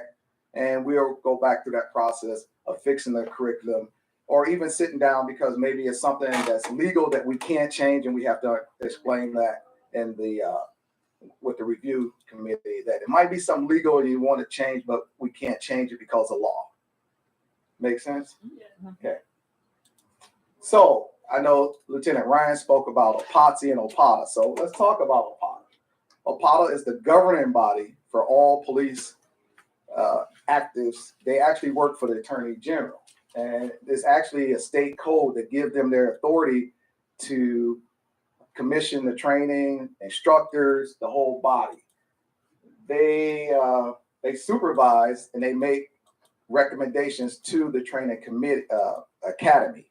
So the academy is supervised basically by this commission. They serve 3-year terms, and they certify students, not only the students to become police officers, but they certify us as instructors and commanders of the police academies. So these is the people that serve on that commission. So it's got to be 2 sheriffs, 2 police chiefs, 1 person from the general public. They have 1 special agent from the FBI that's in charge of a field office.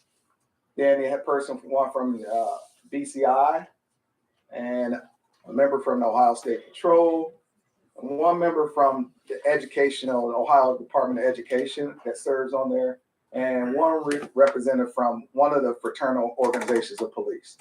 So that's who sits on the commission, and they have the authority under Ohio Revised Code to regulate what goes on with training in the state of Ohio. Then you have OPOTA, which falls under. So you have OPOTA as the commission. Then you have OPOTA Training Academy. This is where they create all the training for these 6 or 7, can't think of the name of it right now, but they oversee peace officers, private security, corrections, jails, the K-9s, and the firearms program for the state of Ohio.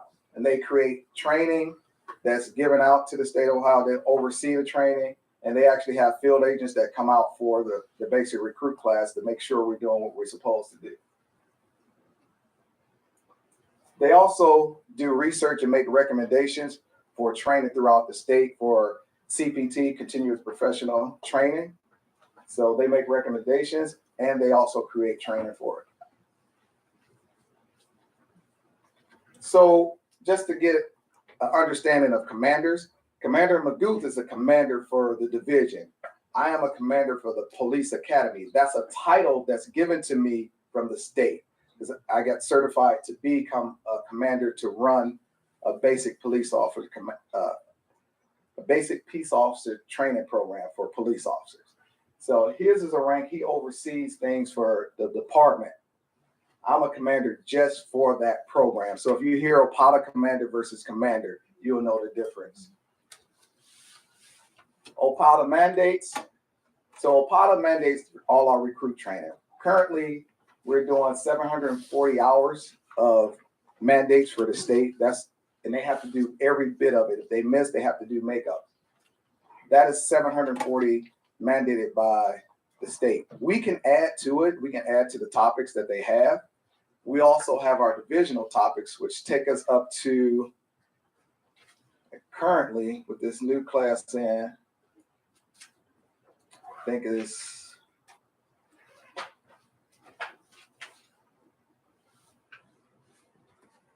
too many things. We had 1,169 hours of training for our department. And just not to brag, but just because we do more than most departments in the state, last year we got the Star Academy Award from the OPOTA and the Attorney General, and we're looking at it for last year too. We got it in 21, and we should have it for 22 because we exceed what most academies do in the state. Can you repeat the number? For the total, 1,169 hours. So these hours can change once a year for the recruits for the state. Our training can change too, depending on what comes down through the department, any kind of things that we need to update or add to the training. The recruits get that training too, so they prepare to go out on the streets. Now, CPT is what all officers get every year. And the state, at one time, they mandated 40 hours. We never know until the beginning of the year what the mandates are going to be. So up until last year, they had cut us out from doing mandates for 3 years. They ran out of money and they didn't mandate us to do anything until 22. We started back. They gave us 24 hours of topics that we had to do. This year, they gave us an 8-hour topic, 8 hours of topics, which is 3 different topics that totaled 8 hours that we had to do. And they let the departments pick the other 16 what topics they want to do. And I want you to remember, this goes for all the departments in the state of Ohio. So some of their stuff is vague, so we have to add to it for specifics here. And sometimes they might say something that's against our policy. So we have to make sure our officers understand that the state says it's okay, but this is not okay in Cleveland. So just for instance, with the recruits, we have to teach certain things around the neck. Our policies prohibit us from doing anything around the neck. So we have to make that clear. We have to teach them per the state, but we have to go back and tell them, no, you can't do that.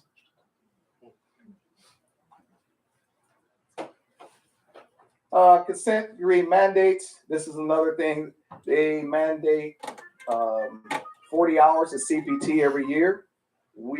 Last year we did 56 hours of CPT, and then we had our preload, which I had the number. I think we did like 96 extra hours over the LMS system because things have changed. We doing like, since the railroad cars have been crashing over, we doing railroad training. We send it out through LMS. So things like that pop up, we add to LMS. So last year, I think we did 96 additional hours of training. Currently, right now, we have 56 hours of CPT scheduled. But currently with the LMS delivery, I think we're up to 26 hours currently with extra training for our officers. So we do a lot of training. The training section is very busy. Legal updates, best practices. So legal update, gun law change. We have to do an update with that, right? So that's what happens, the open carry. Best practices, I already told you about, stop, don't move. That's one of the things we pick up across the country. Current events, protests, like crowd tactics and stuff like that. We figure out from other places that the crowds are doing certain things. Well, we need to switch our tactics to that. Officer safety things that people are doing that's detrimental to our officers that we need to prepare for. So that's things like current events that we check out and make sure that we keeping everybody safe and doing the best practices and things for not only just for us, but for the public too. So we make sure everything is they used to say copacetic. Everything is good. So this is just a little way of how all the training is, these are all the places we get feedback from on the left-hand side to go into our training. Then a needs assessment is done. And then we create the multi-year plan. We develop the curriculum.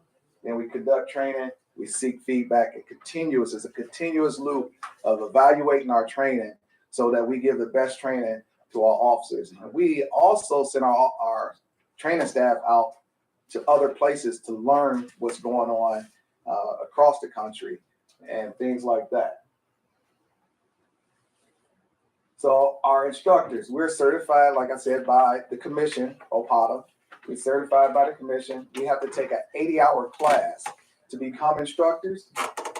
And so all officers that take that class get specific certain courses just by our job title. But when you go through specific stuff like accident crashes, building searches, you have to go to advanced training to learn more skills to be able to instruct that class. So we, SFST, standard field sobriety testing, and things like that, you have to go and get additional training to be able to teach that topic.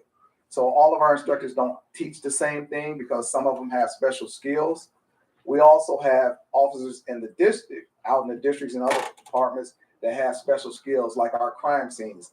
They are instructors, they come in and teach, and they're certified through the state as well. They come in and teach the crime scene. So the training section, we have a lot of responsibilities. These are basic responsibilities that we handle every day, besides everything else that might come in. So basic recruits, we have the CPT every year. Retrain is when an officer does something and didn't do it quite the right way. We send them back so they understand what they did wrong, and we retrain them on it so that it won't happen again. Then we have promotional training. We keep records for the division, record reviews, LMS training, which all of you are starting to do. We create LMS training, maintain training records. We develop curriculum.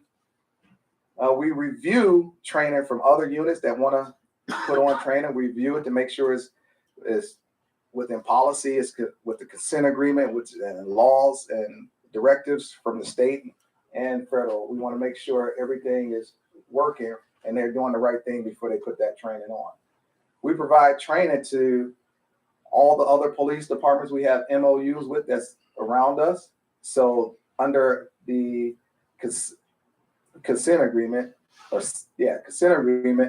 they have to basically mimic our policy. So we provide training to those. They either come to our training or we provide them with trainer to trainer and our lesson plans that's been developed. Risk management through training. So we look at things that might hurt the division and we try to mitigate those risks ahead of time. And we ensure all training complies with federal, state, local laws and our policies. Our ordnance unit, they handle firearms training, our yearly requalifications. We have patrol rifles. They do training for retired officers can carry their weapon under House Bill 218. They can carry their weapon, but they have to requalify the same test that we do every year. So we have that. They handle different munitions, shotgun training, beanbag shotguns, which are supervisors carrying a car. It's less lethal. We even have security guards that work in the city that do requalifications there also. And they handle recruit firearms and use of force, because firearms is use of force. They handle training with that. And we have a lot of outside agencies come to use our range as well. Our gym unit, they deal with subject control. That's dealing with subjects using de-escalation and things like that to talk to people. Hands-on, taser, our intermediate weapons they handle, our ballistic vest program, and physical fitness with our recruits. Lieutenant Ryan spoke on that. They do an excellent job of getting them from that 15 to 50. It's a lot of work, and they do an excellent job at that. I think we only lost maybe 2 recruits to PT in the last 10 years, so they do really good. And they also deal with use of force. All of our departments, all our departments handle use of force. The range, the gym, and academy, we all deal with use of force, and we use a combination of.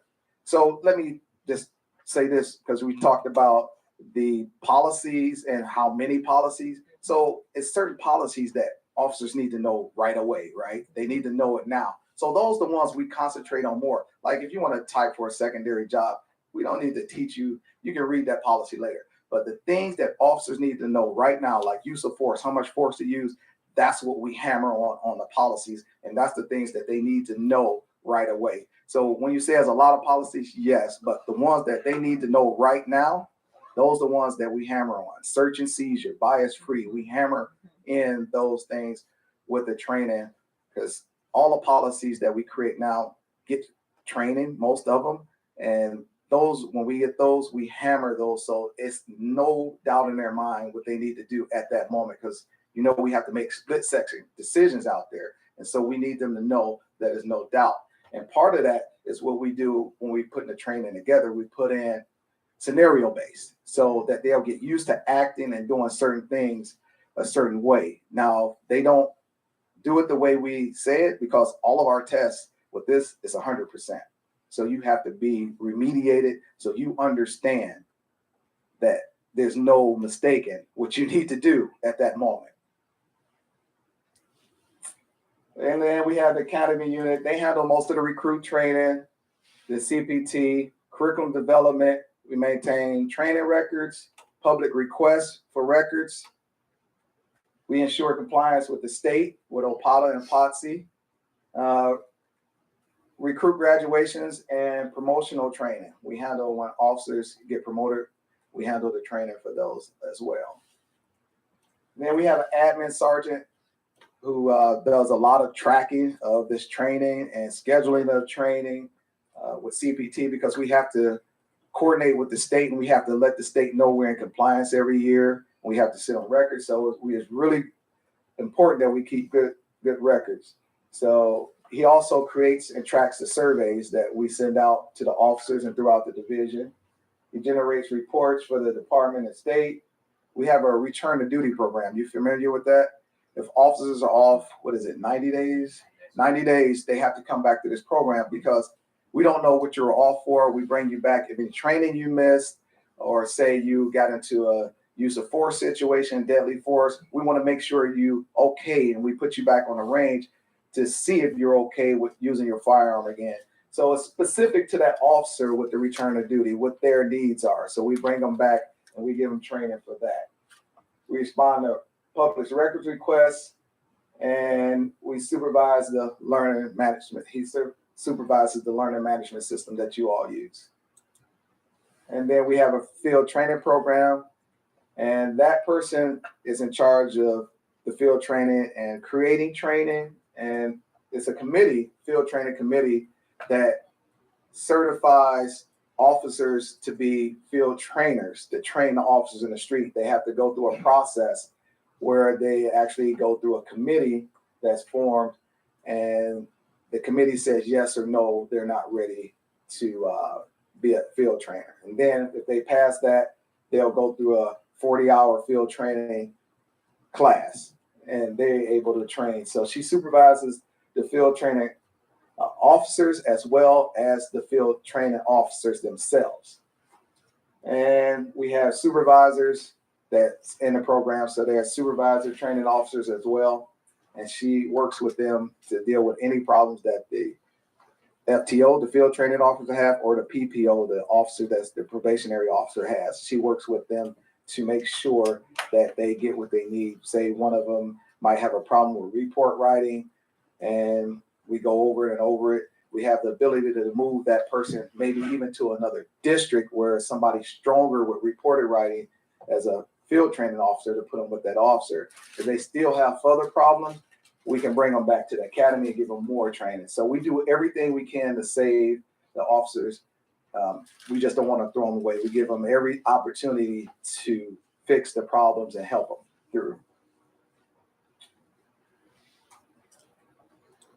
I think that's the same thing. So, are there any questions over anything that I went over? Thank you so much for that, all that information, very helpful. I know we have some commissioners really enthusiastic about the gym section. So my question is about firearms training. I don't know if this is a good time to ask about it. So I just wanted to see if I could get some more specifics. So are they, I believe I know somebody who's trained some officers, who has his own training program.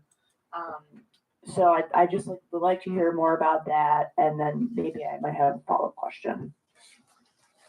Well, all our recruits, the state required that they get 60 hours. We give them 80 hours. It's actually more than 80 hours because we give them a lot more classroom that's not on the state requirements. So they get roughly about 68 to 70 hours of work with firearms training. They're trained in use of force, shoot, don't shoot, shoot, move and shoot. Any specifics that you want to know? Yeah, I think my concern is like consistency across ranks and like across all officers, right? So that what the scenario I'm about to give an example for, I don't think would apply to anyone in this room, but for example, an officer drawing a weapon, hand on the trigger, not intending to shoot. We took that away a long time ago. You're not allowed to put your finger on the trigger. Right. You make a conscious decision that you want to send that round down range. Right. I know that. Right. I know that. You know that. But I'm just cognizant of that consistency. Right. It's very consistent with us. Our range sergeant does not play. Yeah. You put that finger on the trigger, you're gonna pay for it. Right. Right. Okay. Yeah. Go ahead. Just to expand on this, the range at Cleveland has a very unique program where I think you still have to get the comp time, you shoot the combat course. Yes. Well, if you go down and you practice, OPOTA's pretty much a baseline and everybody has to pass it. But they have a combat course where if you pass this course and you pass it as an expert, you'll get 32 hours paid.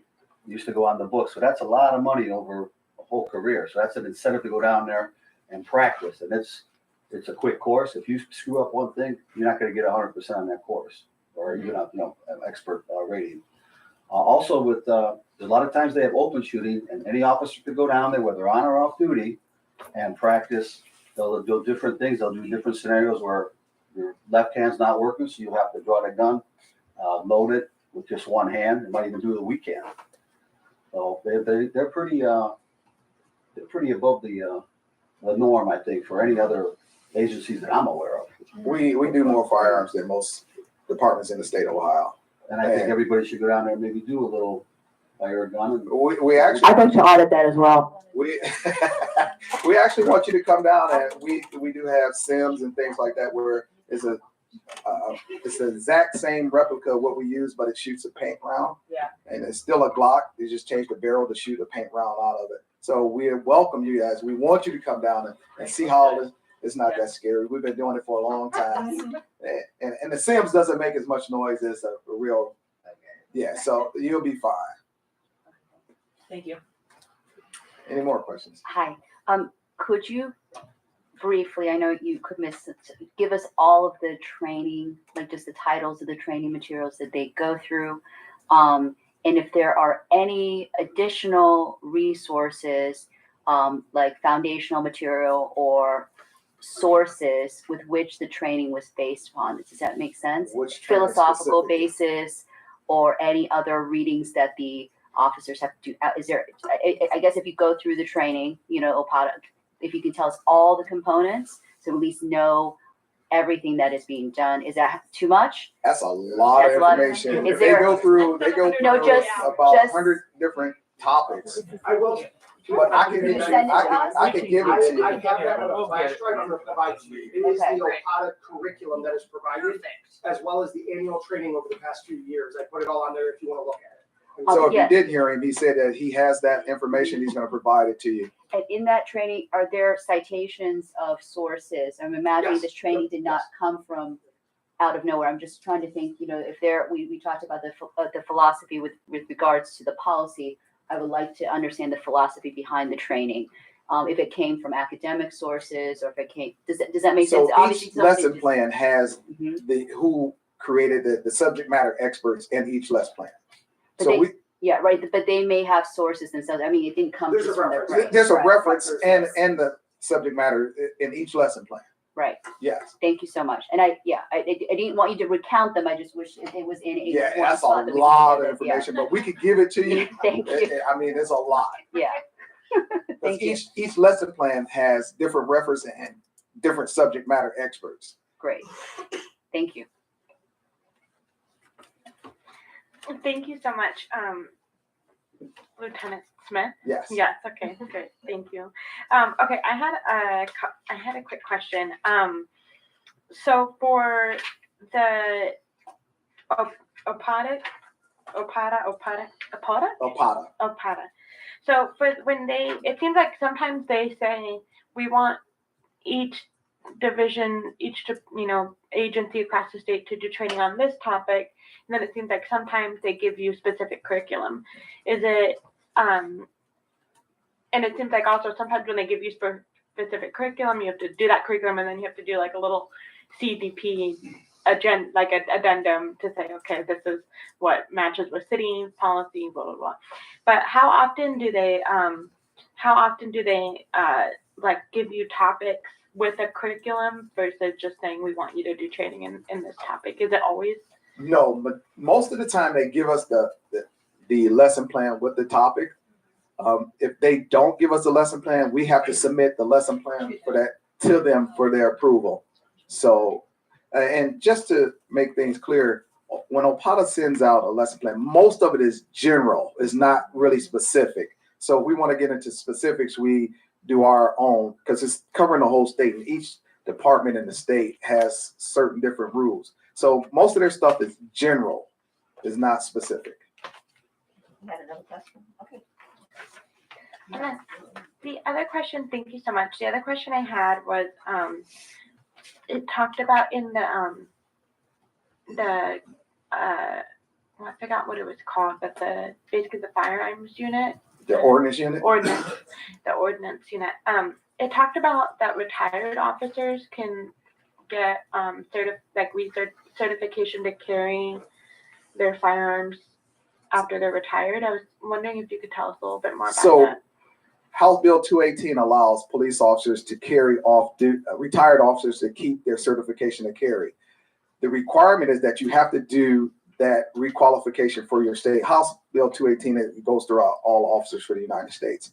So I think it was I can't remember what president signed it in, but it allows for officers that retire to keep their firearms and carry, like before the concealed carry, we're able to carry concealed when you retire, but you have to maintain that same qualification standard that regular police officers do. So that's why they have to come back and requalify.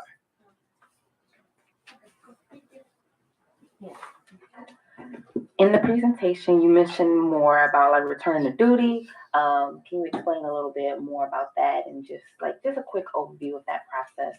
Yeah, say like an officer is called to active duty. He's in the military. He's called to active duty. Yeah.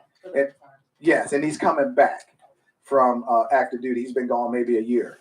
So now we have to, because the state, if he didn't meet requirements, he can't be a police officer. He had to meet the state requirements that we have every year. So we have to bring him back up to speed with that training, and then any other training that the department went through that year, and bring them back up to training to get them back ready to go back on the street.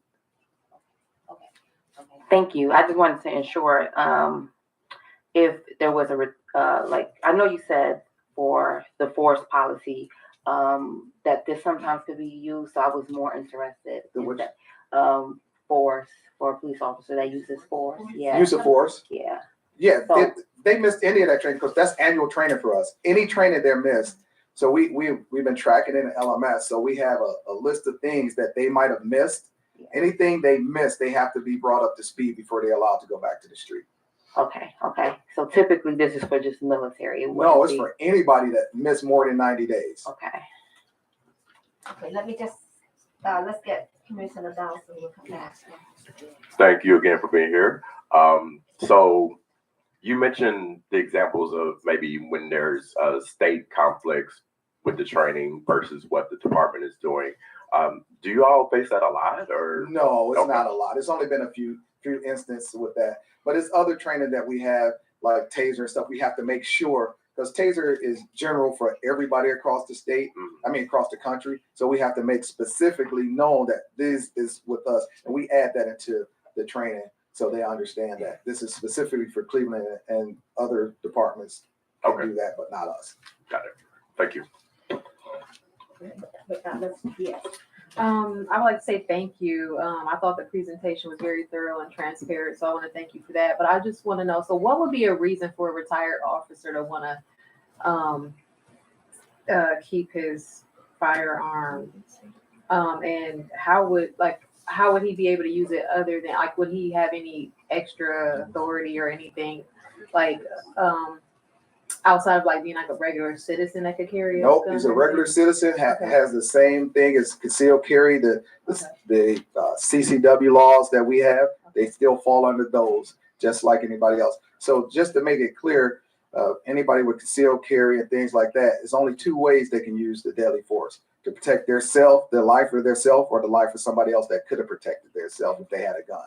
So that's the same rules they fall under. With 218, they have no police authority, anything like that. It just gives them the ability to carry concealed, just like a permit holder.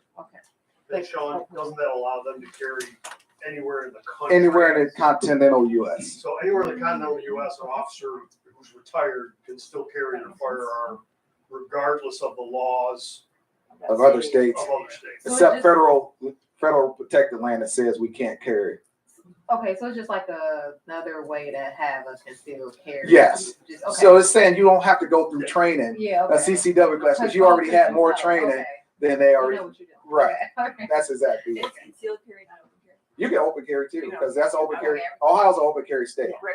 Oh, yeah, right, I know, but I'm saying like you could open carry in any state in the US. Yes. No. For House Bill 218? No, for House Bill 218, maybe. Yes, 218, yes. That's what I mean. Like, as an officer, you can open carry in any state in the US because of House Bill. But it's still restrictions in each state about where you can go Right. to. Okay, got it.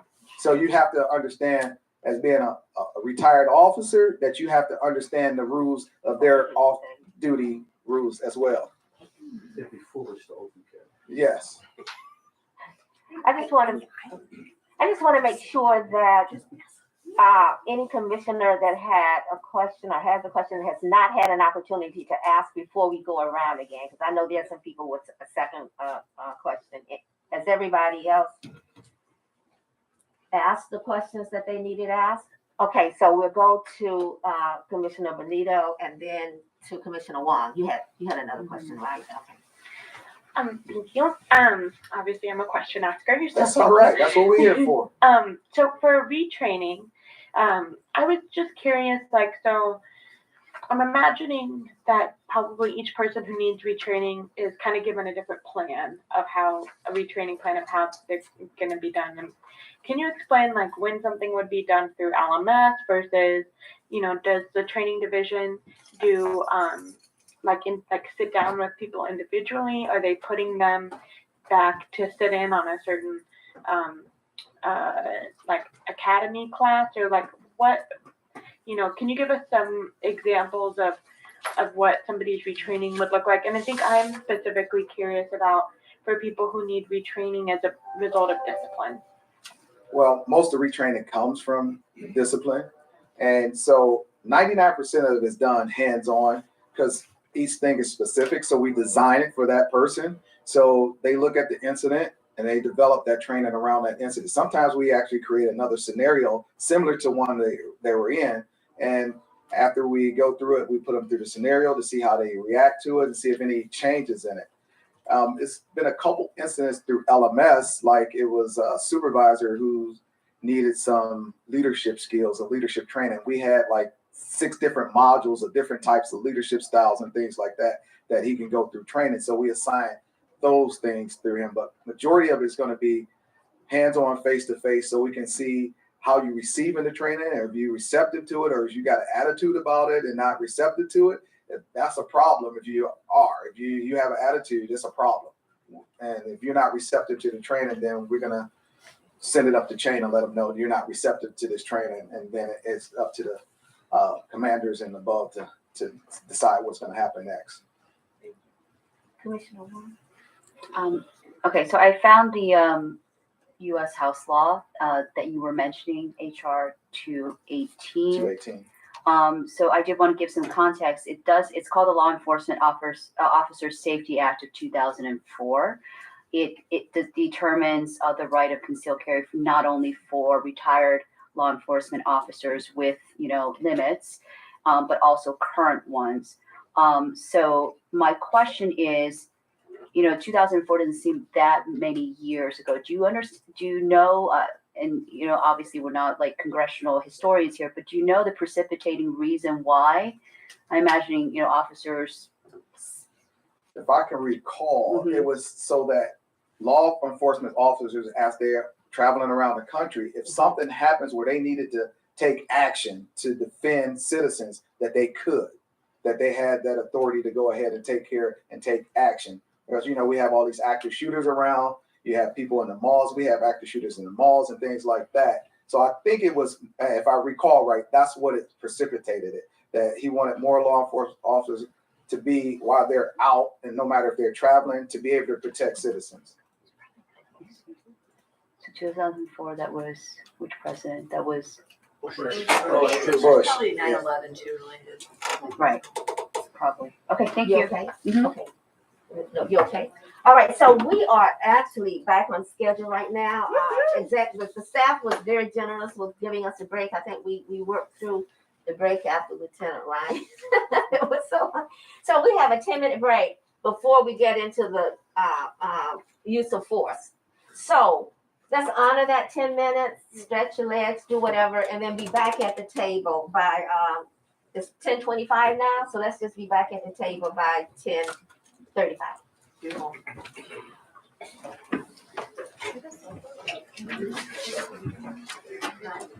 Yeah.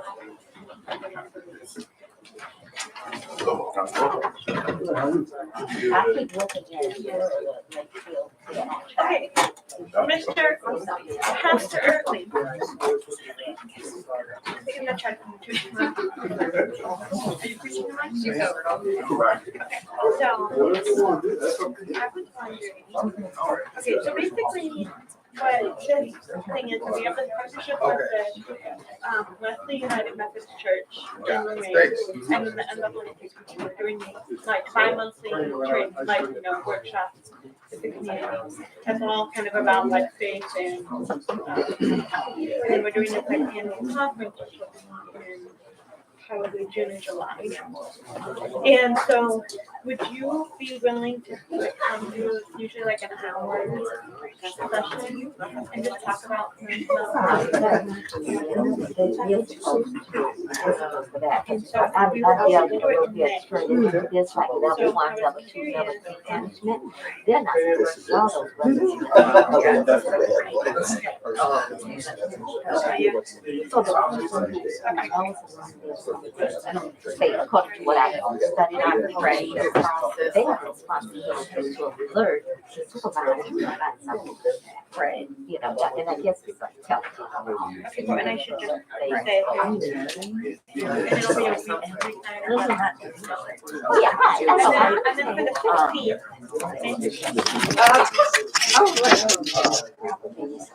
Yeah. Come to that. Right. So go to, there is house that would address that. Somebody has, you're not there and nobody's talking to you about it, you don't know about it. Then,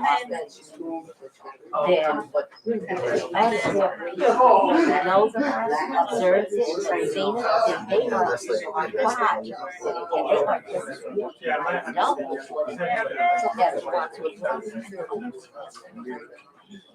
that's And I was curious. They've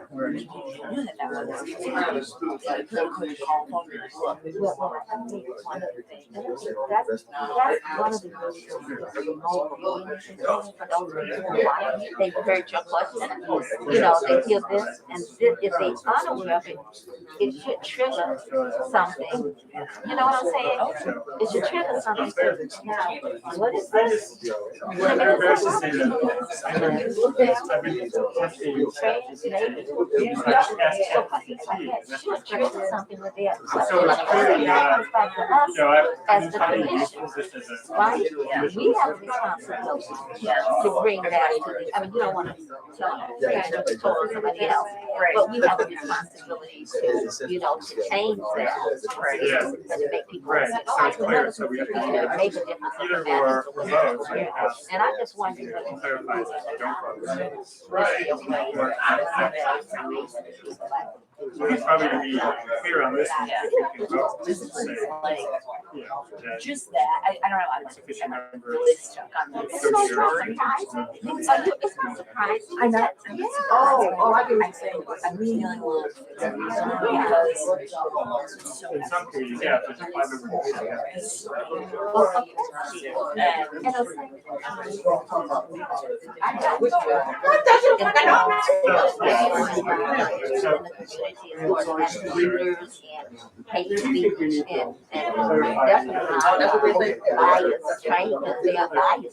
I'm worried the reason. Like, And I think, at some point, oh, yeah, I didn't. that's the time we discuss, even without calling the person's name to make sure we're, but say this is what we heard on the street. I do that all the time. Yeah. I do that a lot. People call me and say, I say, I got this, I got text. Figure it out. And I'm I was at another show. Why did it happen like this? Bobby gonna vote to approve this, and now you're going back. So far, they didn't know that. Right. And so, and I didn't have to. I don't think that's. That rule.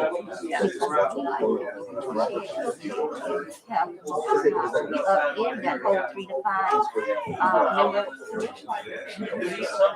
You know, I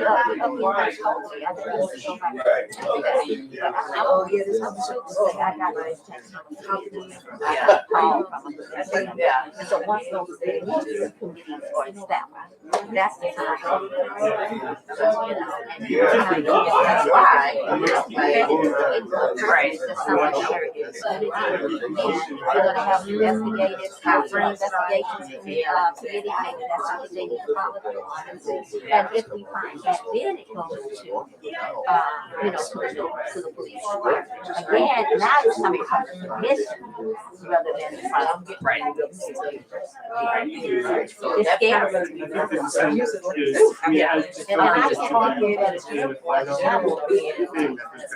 yeah, exactly. Exactly. I mean, how many, I'm sure.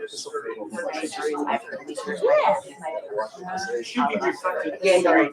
Not as a separate process creates this, yeah, that's how we should work it.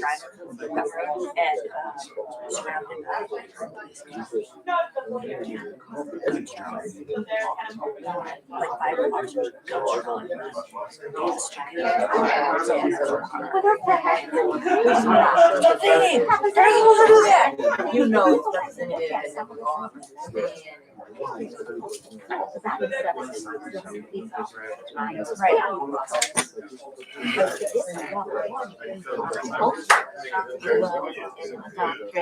Right. Right.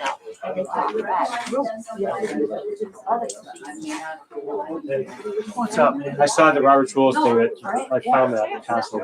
Right. So we just gotta figure it out. It's fine, we'll just edit it, it's not that big of a deal. You know, we didn't give it much thought, so it wasn't an issue around it, so, Yeah. Anyway, how you doing today? I'm all right. Yeah. I'm here. Yeah. I got it right off their page. Yeah, I went back and looked, like I did some searching, I couldn't find it, and once you said that, I looked harder. But it is, it's like any Yeah, second search, it's one of those myths versus realities conversations. Yeah. So what is ex officio mean? Right. People have it wrong. And I think there's different, yeah, it's like, Ex officio means two things, either it's presidents or elected or some leaders or some outside. right, exactly. And that's like, my experience has been that ex officio was like, the state school board or you know, yeah. whatever. So, no, it's good. Fine, we'll Yeah. fix it, we'll edit it, we'll make some local. Right. You know, I don't think anyone's gonna be opposed. The coaches don't wanna go, and they Right, don't wanna have to exactly. go to every meeting, so Yeah. it's a simple edit. Yeah. Yeah. So, Well, we do have, and this is like, you don't have to, I'll come by this week or something, but like, thinking about language, because if we're silent on reports and other things, like, I worry that it leaves the door open for this idea of a dissenting opinion. We need to find some language that is like clarifying, so we don't have to keep on revisiting it. the dissenting opinion thing, the problem with it, the biggest problem with it at this point is we can't even agree on if we should have a dissenting opinion. So then if we vote one in, I'm concerned, like, you'll do policy work, right? You'll put a report out with a policy, and it'll take 4 or 5 months to agree on the dissenting opinion in there. Right. And then what's the voting process for having that? So you gotta go I through agree. like I a agree 2-step 100%. process. I just feel like there needs to be some language in the rules that just makes it clear that what comes out of the commission represents the commission. We could change that Just the processing of it, the conversation that informs whatever goes in the report is where dissent is Down represented. one. So anyway, yeah. Legislators have put priorities in those issues. Yeah. Statements. The legislature is, courts have their. Yeah, I agree with you guys 100%. Regulatory plans. I know. Yeah, I agree The with federal that. reserve, like, if the reserve committee, you have people voice dissent, but only afterwards, the actual Fed decides, it's not the person, oh, here's, by the way, here's why I disagree. Totally. But yeah, yes, if Board might go ask that reserve, board why I disagree with it all, because I don't think that. Yeah. Alright. Yeah, totally. I know, let's go. I'll get it next time. Right.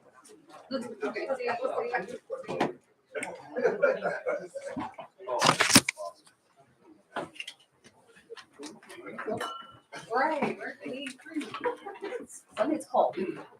It's cold now. We don't have it, the heat's off in the building for the year, so. Oh, yeah, when it was on that day. Yeah. So you adjust to climate change, you know, the ups and downs. It's a big on-off switch for heating and then air conditioning, and that's it. It doesn't do anything else. thing is kind of fresh. Oh, yeah, you said about that.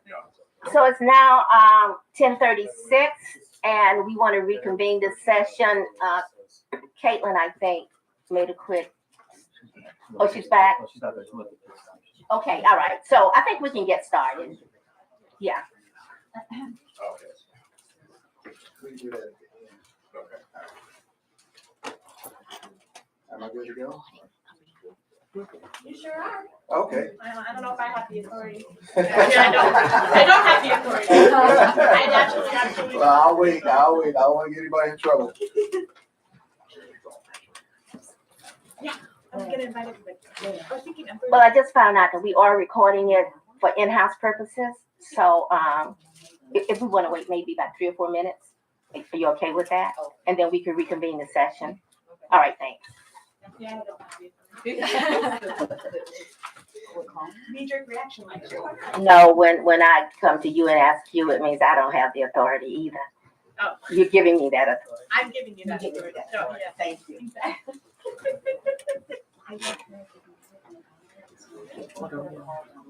Sports journal. They are the best. And I'm like, Just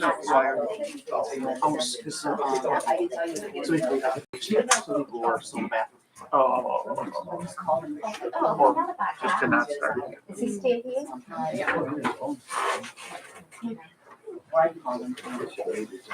Was it? They opened at 11, so probably won't answer, right? Okay, we can call them.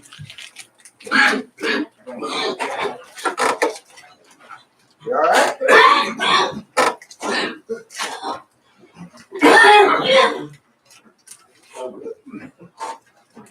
I'm CPR trained.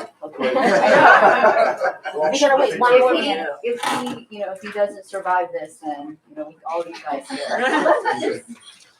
Well, we all trained, so we'll jump in. Yeah, I think somebody did turn the heat off. or the temperature drops. Just one more minute, we have one word from you.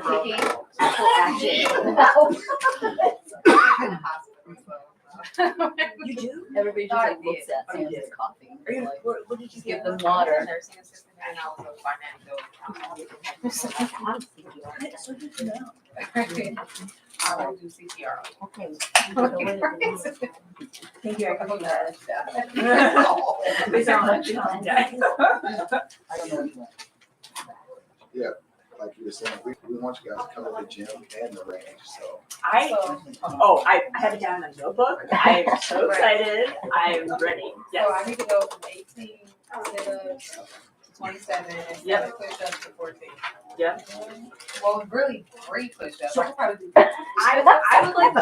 We'll get you there. I would We'll like get to you there. offer that our intent with going to the gym is that we get trained to complete, right, to pass the end exam. Not a problem. I'm sure certain kinds would love that. Yeah. Yeah. You gotta get started. Actually, they're really good. Over the She's last here. 2 years, I lost 40 pounds working out. She's with in these guys. school.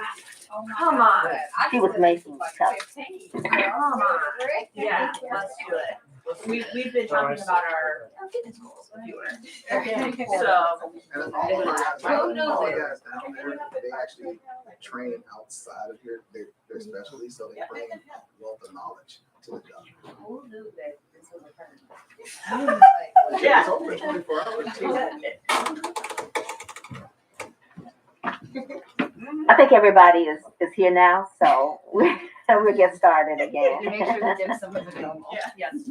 Okay, just in case, last time I had my information up on the screen, if you didn't get it and you need to call me about anything or any questions later, this is my information. You can send me an email or call me.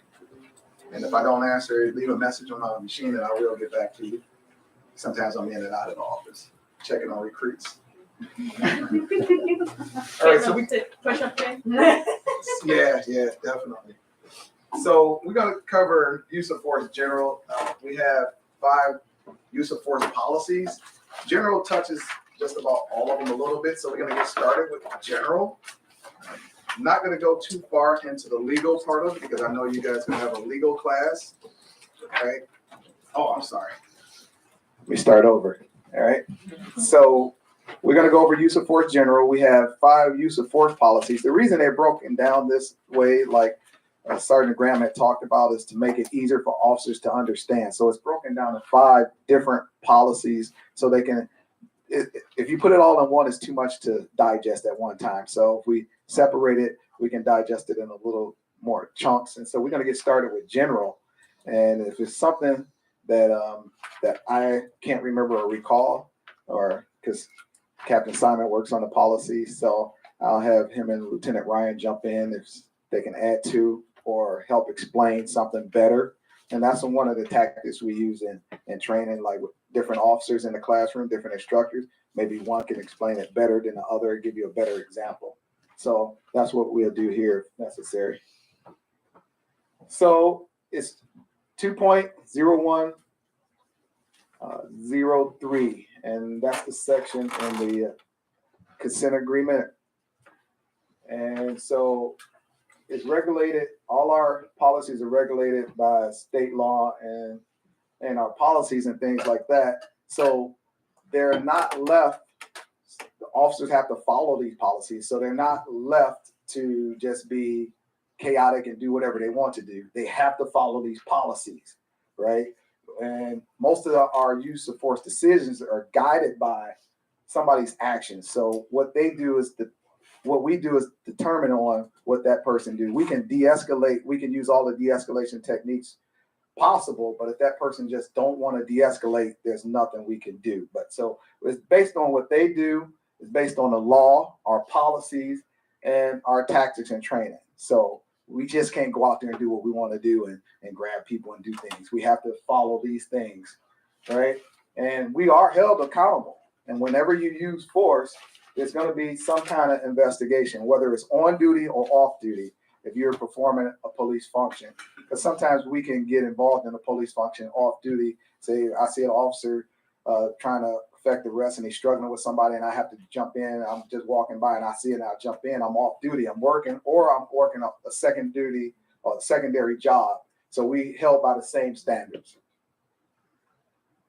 So when we talk about necessity, was it necessary to use that force, right? When we talk about necessary, we talk about, did an officer create that situation to use force, right? So one of the scenarios and things we talked about when we're going through this training, that I say is a room here and it's a guy in here that's mental with a knife, and two of our officers coming into the room. And majority of people, when somebody draw a knife, one draw a taser, one draw a weapon, but do they approach or do they back off, wait, and start talking to the person, create distance, get cover, and start talking to them about it? If they start walking in the room and the person lunges at them knife and they shoot that person, by law, they okay by law, right? The law says that if somebody comes at you with deadly force, you can use deadly force. But did we create that situation? Did we have to come up on that person? Was it necessary to use force, or did we create that situation? So we have to look at it and see, was it necessary? And they talk about reasonableness. Was it reasonable? So we look at that. And then proportionality. Did the force we use, was it proportional to the force that was coming against us? So say I'm trying to effective arrest, a lawful arrest, and I'm wrestling and tussling with a guy, he pushing and fighting with me, and I pull out my taser and I tase him. I think that's proportional. But we're fighting, I pull out my ass and I whack him across the head, that's not proportional. Does that make sense? Mm-hmm. So we're talking about proportionality and making sure that the force is reasonable and proportional, right? So then we look at if it's objectively reasonable. And we don't look at it from the standpoint of looking at it 2020 or Monday morning quarterbacking. Well, he should have did this, he could have did this, because we know that things happen in an instant. So we can't look at, well, he should have did this. We have to look at the situation at the hand and the information in the officer's mind at that time and the information that was presented to him at that time, because the situation is rapidly evolving. And so when we talk about the use of force and we look at the Fourth Amendment and we look at Graham versus Connor, those are two of the things that we analyze the use of force. And I'm not going to get into Graham v. Connor because you guys are going to have a class on that. But those are the two things. But remember Graham v. Connor, because that's what, if you want to, make sure you write it down. That's something you want to really know when you get into your legal class. So when we look at it, we talked about necessary. Was it necessary for officers to use that force? Right? Now, was it proportional? Did the force they used, was it proportional? And was it objectively reasonable? And if it is, then the force was justified. That makes sense? Mm-hmm.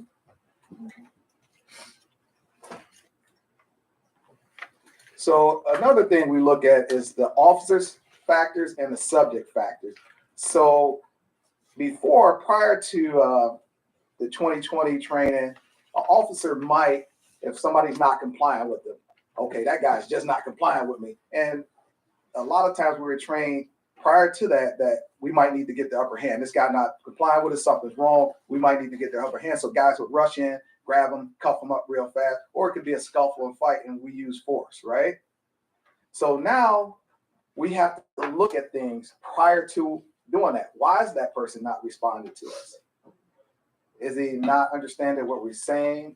Is he going through a crisis, right? Could he not even hear what we're saying? Maybe he's deaf. So we look at those things.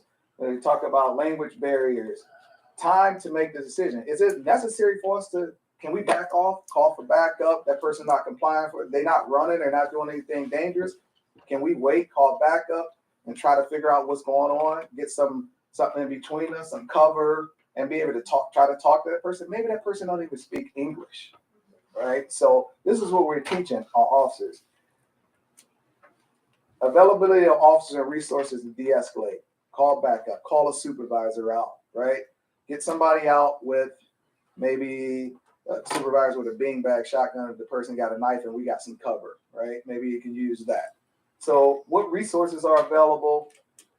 If there's no reason to rush the situation, let's keep it slow and try to figure out what's going on. That's what we're teaching, and that's what we're doing.